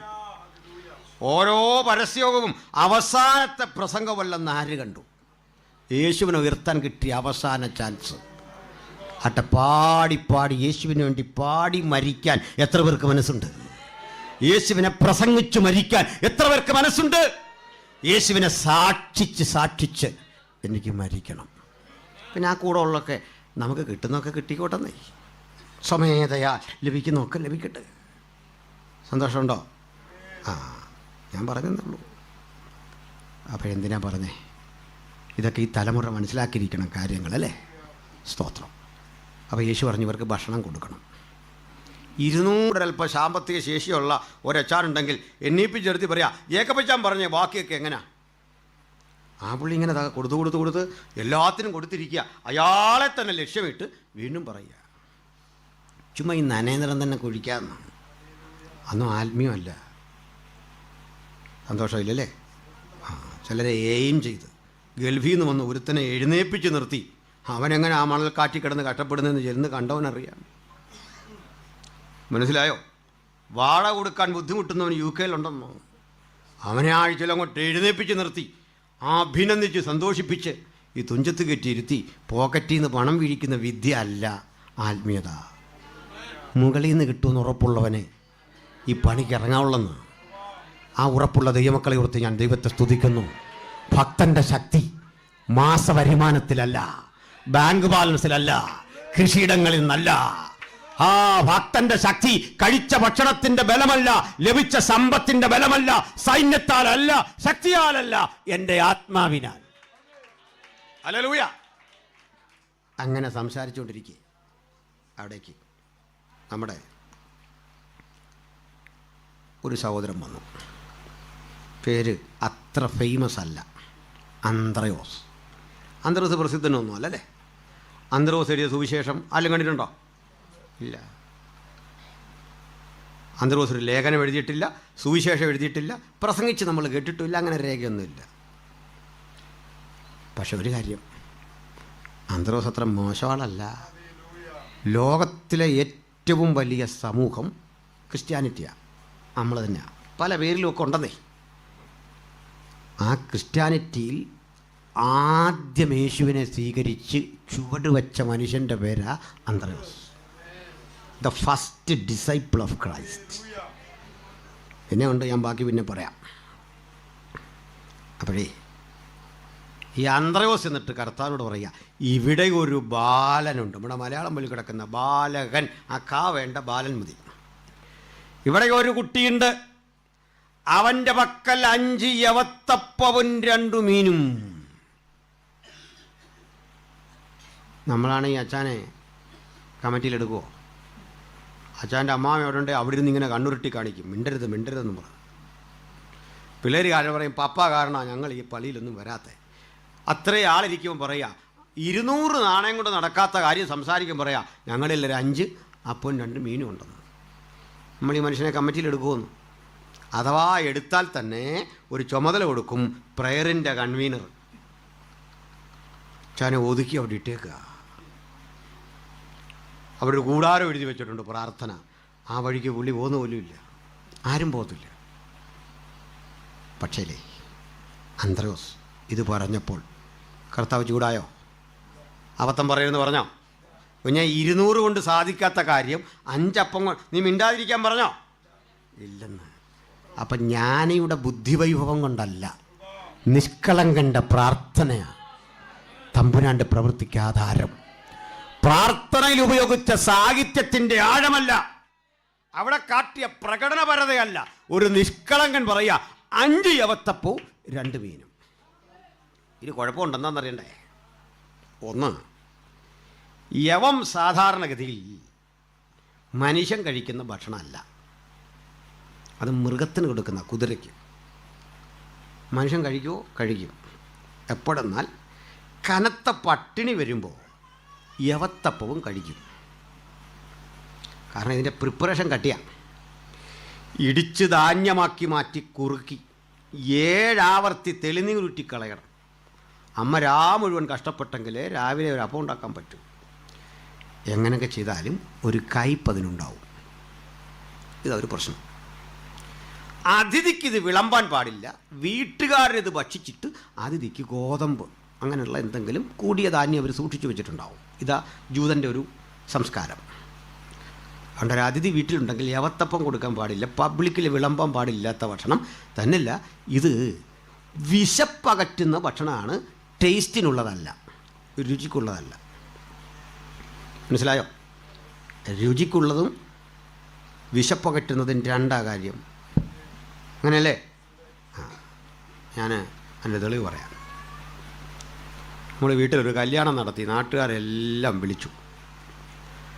എന്നിട്ട് വീട്ടിലെ കാർന്നൊരു തീരുമാനിച്ചു, വരുന്നവർക്കെല്ലാം നല്ല 1-ാം തരം കുത്തരി കഞ്ഞി, അച്ചാർ, പയറ്, പപ്പടം. ഇത് മോശം ഭക്ഷണമാണോ? പക്ഷെ കല്യാണത്തിനൊന്ന് കൊടുത്തു നോക്കിയ വിവരം അറിയാം. സംഗതി നല്ല. ഇറങ്ങുമ്പോഴേ ആളുകൾ കാണുമ്പോഴേ പറയും, എടാ ഈ കഞ്ഞിയുടെ പരിപാടിക്ക് നമ്മൾ പോയല്ലോ. കാരണം ഇത് കല്യാണത്തിന് പറ്റിയല്ല, അത് ടേസ്റ്റി ഫുഡ് കൊടുക്കണം. ശരിയാണോ? എത്ര ടേസ്റ്റുള്ള ഫുഡ് കഴിച്ചാലും പോകുമ്പോൾ ചില ഗതികെട്ടവന്മാർ അതിനെ കുറ്റം പറഞ്ഞുകൊണ്ടേ പോവുള്ളൂ. നിൻ്റെ ഈ ശാപം മാറാൻ പോകുന്നില്ല. ഇനി ബാംഗ്ലൂർ നാൾ വന്ന് മുറിച്ചാലും മുറിയാത്ത തരം ശാപമായത്. ഒന്നും അങ്ങനെ പോകത്തില്ല. ചിലത് പോകില്ല. നിങ്ങൾ കണ്ടിട്ടുണ്ടോ? നമ്മൾ പറയാം അച്ചാർ അത് ശരിയായില്ലെന്ന് പറഞ്ഞ് പോവാ. അല്ലേ പറയാം സാമ്പാർ ഒത്തില്ല, അവിയൽ ഒത്തില്ലെന്ന് പറഞ്ഞ് പോകുമ്പോൾ ഈ പെണ്ണിനെ കെട്ടിച്ചു വിട്ട് ചങ്ക് തിരുമ്മി കാശുണ്ടാക്കാൻ വിഷമിച്ചിരിക്കുന്ന ഒരു അച്ചാൻ്റെ വിഷമം നമുക്ക് മനസ്സിലാവുമോ? അയാൾ ഉറങ്ങിയിട്ട് നാൾ കുറേ ആയി. ഇത് ടേസ്റ്റി ഫുഡ് വേണം അല്ലേ? ഇനിയും വിശപ്പിനുള്ളത് പറയാം. ഈ മരണം കഴിയുമ്പോൾ നമുക്ക് ഓരോ പാക്കറ്റ് കിട്ടുമല്ലോ. ചില ആൾ വളരെ വിദഗ്ധമായി 5-6 പാക്കറ്റ് സംഘടിപ്പിക്കുന്നവരുണ്ട്. അതൊക്കെ പോട്ടെ. ഈ വടയും ബിസ്ക്കറ്റും ഒക്കെ കഴിച്ചിട്ട് പോകുന്ന വഴിക്ക് ഇത് കഴിച്ചിട്ട് ആരും പറയോ എന്തോ ഒരു വടയായിരുന്നു, ചുമ്മാ ബിസ്ക്കറ്റാണെങ്കിൽ തീരെ കൊള്ളത്തില്ല, എല്ലാം പറയോ? വിശപ്പ് കൊണ്ടേ. നമ്മുടെയൊക്കെ പ്രസംഗമല്ലേ നീണ്ടു പോയിക്കൊണ്ടിരിക്കുക. സൂര്യൻ്റെ തേജസ് വേറെ, ചന്ദ്രൻ്റെ തേജസ് പുറകെ വരും, നക്ഷത്രവും അനുശോചനം കൊണ്ട് വേറെ. ഇതെല്ലാം കഴിഞ്ഞ് വരുമ്പോൾ നിൽക്കുന്നവൻ്റെ അകം കത്തി വരിക. ഷുഗറുള്ളവൻ ഇതെടുത്ത് കഴിക്കുക, ഒന്നും മിണ്ടില്ല. അല്ല ആരും പറയോ എന്തൊരു വടയായിരുന്നു. അപ്പോൾ ആ വീട്ടിലെ അച്ഛൻ വന്നിട്ട് പറയണ ഇത്തവണ ഇങ്ങനെ പോട്ടെ, ഇനിയും വരുന്നുണ്ടല്ലോ അവസരങ്ങൾ. ഒരു ദിവസം കൊണ്ട് നേരം വിളിക്കല്ലോ. ഇതൊന്നും പറയുന്നില്ല. എന്താ കാര്യം? അത് വിശപ്പിനുള്ളത്, ഇത് ടേസ്റ്റിനുള്ളത്. യവം പബ്ലിക്കിൽ വിളമ്പില്ലെന്ന്. അതും 5 അപ്പം. 1 എണ്ണം കുറവ്, 2 അതിൻ്റെ ബ്രാൻഡില്ലേ അത് മോശം, 2 മീനും. ചില പഠനങ്ങൾ പറയുന്നത് ഇത് അന്ത്രയോസിൻ്റെ തന്നെ മകനായിരുന്ന ഈ അപ്പം കൊണ്ടുവന്ന പയ്യൻ. അതങ്ങോട്ട് വിശ്വസിക്കാൻ പലർക്കും പറ്റുന്നില്ല. വിശ്വസിക്കണം. എന്നാൽ പിന്നെ യോഹന്നാൻ എഴുതിയാൽ പോരെ, അന്ത്രയോസിന് പറഞ്ഞാൽ പോരെ, എൻ്റെ മോൻ വന്നിട്ടുണ്ട്, അവൻ്റെ പക്കൽ 5 അപ്പവും 2 മീനും, 5 അപ്പവും 2 മീനും എന്ന് പറഞ്ഞാൽ മതിയല്ലോ. പറഞ്ഞോ? ഇല്ല. 5 അപ്പവും 2 മീനും ഒന്ന് എൻ്റെ മോനാ കൊണ്ടുവന്നെന്ന് പറയാതെ ഇതെങ്ങനെ ഒക്കും? അതിന് കാരണമുണ്ട്. ഈ ബൈബിൾ എഴുത്തുകാരും സ്വന്തം കാര്യം പറയാറില്ല. നമുക്കിങ്ങനെ ഒന്നാകാൻ എത്ര സംവത്സരം കഴിയണമെന്ന് ഓർത്ത് ഇന്നെങ്കിലും ഒന്ന് തീരുമാനിച്ചു പോകാം. ഹല്ലേലൂയ. ചൊല്ലി പറയലേ, പലരും അവിടെ ചെന്നു, ഒരു വിടുതലുമില്ലായിരുന്നു. 7-ാം ദിവസം ഈ ഏഴയും പൂഴിയും ചാരവും കൃമിയുമായ പാവപ്പെട്ട ഞാൻ. ഇത് നമ്മൾ പരാജയപ്പെടും. ഇത് അന്ത്രയോസിൻ്റെ മകനാണോ അല്ലയോ എന്ന് എനിക്കറിയില്ല, പക്ഷേ അതിന് കണക്കുണ്ട്. 3 അപ്പം അന്ത്രയോസിന്, 2 അപ്പം മോന്, ബാക്കി മീൻ ഓരോന്ന് വീതം വെച്ചേക്ക്. കണ്ടോ, ഇങ്ങനെ അവൻ്റെ അമ്മ കൊടുത്തു വിട്ടാ. സ്തോത്രം. എന്തിനാ പറഞ്ഞേ? അല്ല 5 അപ്പവും 2 മീനും കൂടെ ഒരു കുഞ്ഞ് കഴിക്കുമോ? അങ്ങനെ കഴിക്കുന്ന കുഞ്ഞുങ്ങളുണ്ടെങ്കിൽ ഈ അങ്കിളിനോട് നിരുപാധിക ക്ഷമിക്കുക. എനിക്ക് അവനെ ഒന്ന് കാണുകയും വേണം. അവൻ്റെ തലയെ കൈവച്ചൊന്ന് പ്രാർത്ഥിക്കാനാ. പറഞ്ഞ് അവസാനിപ്പിക്കട്ടെ. പിരിയുമ്പോൾ ഇതിങ്ങ് വാങ്ങി യേശു കൊച്ചു പയ്യൻ്റെ പക്കൽ നിന്ന് വാങ്ങി വാഴ്ത്തി നുറുക്കി അവർക്ക് കൊടുത്തു. ഈ 5 അപ്പം വീതം വെക്കുന്നു കേട്ടാൽ നമ്മളിരിക്കുമോ? ദൂരോട്ടിരിക്കുന്ന ആൾക്കൊന്നും മനസ്സിലായില്ല. അവർ റെഡിയായിട്ടിരിക്കുമ്പോൾ യവത്തപ്പം നുറുക്കിയത് വരുന്നു. ദൂരെ നിന്ന് കണ്ടപ്പോൾ യവത്തപ്പമാണെന്നറിഞ്ഞ് പലരും പോകാൻ തുടങ്ങി. പക്ഷെ പോകാൻ അങ്ങോട്ട് തുനിഞ്ഞവൻ തിരിഞ്ഞു നിന്നു. കാരണം എന്താണെന്നറിയണ്ടേ? ഇതിൻ്റെ സുഗന്ധം അതവനെ പിടിച്ചു നിർത്തി. ഒന്ന് പരീക്ഷിക്കാൻ എടുത്ത് കഴിച്ചു, പിന്നെയും ചോദിച്ചു, പിന്നെയും കഴിച്ചു. ജീവിതത്തിൽ ആദ്യം വീണ്ടും വീണ്ടും യവത്തപ്പം കഴിച്ചു. കഴിച്ചവന് തൃപ്തി വന്നു. എന്ത് മനസ്സിലായി? യേശു തന്നപ്പോഴാ നമുക്കൊക്കെ തൃപ്തി വന്നത്. അനുഭവമുള്ള ദൈവമക്കളെ ഉയർത്തി ഞാൻ ദൈവത്തെ സ്തുതിക്കുന്നു. തമ്പുരാൻ തന്നപ്പോഴാ സംതൃപ്തി വന്നത്. ലോകത്താര് തന്നപ്പോഴും സംതൃപ്തിയില്ല, നീ തന്നപ്പോഴാ സംതൃപ്തി. ഇന്നിവിടം വിട്ടു പോകുമ്പോ സംതൃപ്തി തരുന്നവൻ, കാബൂൽ ദേശത്തെ പരിഷ്കരിക്കുന്നവൻ, അടിമുടി മാറ്റിമറിക്കുന്നവൻ, ഇരുട്ടിന്റെ എല്ലാത്തരം ആലോചനകളെയും അട്ടിമറിക്കുന്നവൻ ജയാളിയായി നമ്മുടെ കൂടെയുണ്ട്. അവന് അഴിക്കാൻ കഴിയാത്ത ഒരു ബന്ധനവുമില്ല, തകർക്കാൻ കഴിയാത്ത ആഭിചാരങ്ങളില്ല. സോളമന്റെ സമ്പത്ത് കൊണ്ട്, അവന്റെ ജ്ഞാനം കൊണ്ട്, ഹീരാവിന്റെ പണക്കൊഴുപ്പ് കൊണ്ട് മാറ്റിയെടുക്കാൻ കഴിയാത്തത് മാറ്റാൻ കഴിയുന്ന കൃപയുടെ ദൗത്യം ഇന്നിവിടെ ചെയ്തെടുക്കാൻ നസ്രായന്റെ സാന്നിധ്യമുണ്ടെങ്കിൽ ഈ രാത്രി ആർക്ക് വേണം അവന്റെ കരസ്പർശം? ആർക്ക് വേണം അവിടുത്തെ കൃപ? അവിടുത്തെ പുണ്യാകര അഭയം പ്രാപിച്ച് ആ കൃപ ആസ്വദിക്കാൻ കഴിയാതെ അകത്തും പുറത്തും ആയിരിക്കുന്നു. ഒരു വിടുതൽ ഇപ്പോൾ തന്നെ വ്യാപരിക്കുന്നു. കണ്ണുകളടയ്ക്കാം. നാഥാ, എൻ്റെ കാബൂൽ ദേശത്തിൻ്റെ ഇരുട്ടിനെ മാറ്റി എന്നെ സംസ്കരിച്ച് ശുദ്ധീകരിക്കുന്ന നിന്റെ പ്രവൃത്തിക്ക് ഞങ്ങൾ കാതോർക്കുന്നു. ആർക്ക് വേണം ഈ കരസ്പർശം? അകത്തും പുറത്തും ഇരിക്കുന്ന ഭൂരിപക്ഷം പേരും ഈ കരത്തിൻ്റെ സ്പർശനമറ്റവരാണ്. എങ്കിലും പുറത്ത് ഞങ്ങളുടെ ഈ ശബ്ദം കേട്ടുകൊണ്ടിരിക്കുന്ന സഹോദരങ്ങൾക്കിടയിൽ ക്രിസ്തു ചൈതന്യമില്ലാതെ, ക്രിസ്തു സാന്നിധ്യമില്ലാതെ കാബൂൽ ദേശത്തിൻ്റെ ഇരുട്ടിൽ അകപ്പെട്ടുപോയ ഒരാളെങ്കിലും ഈ ശബ്ദം കേൾക്കുന്നെങ്കിൽ ഇതാ പ്രവർത്തിക്കുന്ന ഒരു യേശു നിന്റെ കുടുംബത്തിൻ്റെ സ്ഥിതി മാറ്റി, അന്ധത മാറ്റി, അജ്ഞത മാറ്റി നിന്നെ പരിഷ്കരിക്കാൻ കഴിയുന്നവൻ ഇന്നിവിടെ വന്നിട്ടുണ്ട്. അതുകൊണ്ടൊന്ന് വിചാരിക്കാം, നിന്റെ അനുഭവങ്ങളുടെ രുചി മാറുന്നു, അതിൻ്റെ ഗന്ധം മാറുന്നു, അതിന്റെ നിറം മാറുന്നു, അതിന്റെ അന്തസ് മാറുന്നു, ആ ബീജാത്യം മാറുന്നു. നമ്മെ പുതുമനുഷ്യനാക്കുന്ന ആ വലിയ പ്രവൃത്തിക്ക് ഈ രാത്രി മനസ്സുള്ളവർക്ക് മാത്രം തങ്ങളെ തന്നെ സമർപ്പിക്കാം. ഈ വചനം സ്പർശിച്ചവർ, അത്തരത്തിലൊരു സമർപ്പണത്തിന് മനസ്സുള്ളവർക്ക് ആ കരമുയർത്തി പിടിക്കാം. കർത്താവ് ഇന്ന് രാത്രി നിങ്ങളെ അനുഗ്രഹിക്കട്ടെ. ക്രിസ്തു ചൈതന്യം ഇന്ന് രാത്രി വാഴട്ടെ. ആ ദൈവകൃപയ്ക്ക് നമുക്ക് ഒരുങ്ങാം, ഉണരാം, ജാഗരിക്കാം. ഈ വചനങ്ങളാൽ കർത്താവ് നമ്മളെ അനുഗ്രഹിക്കട്ടെ.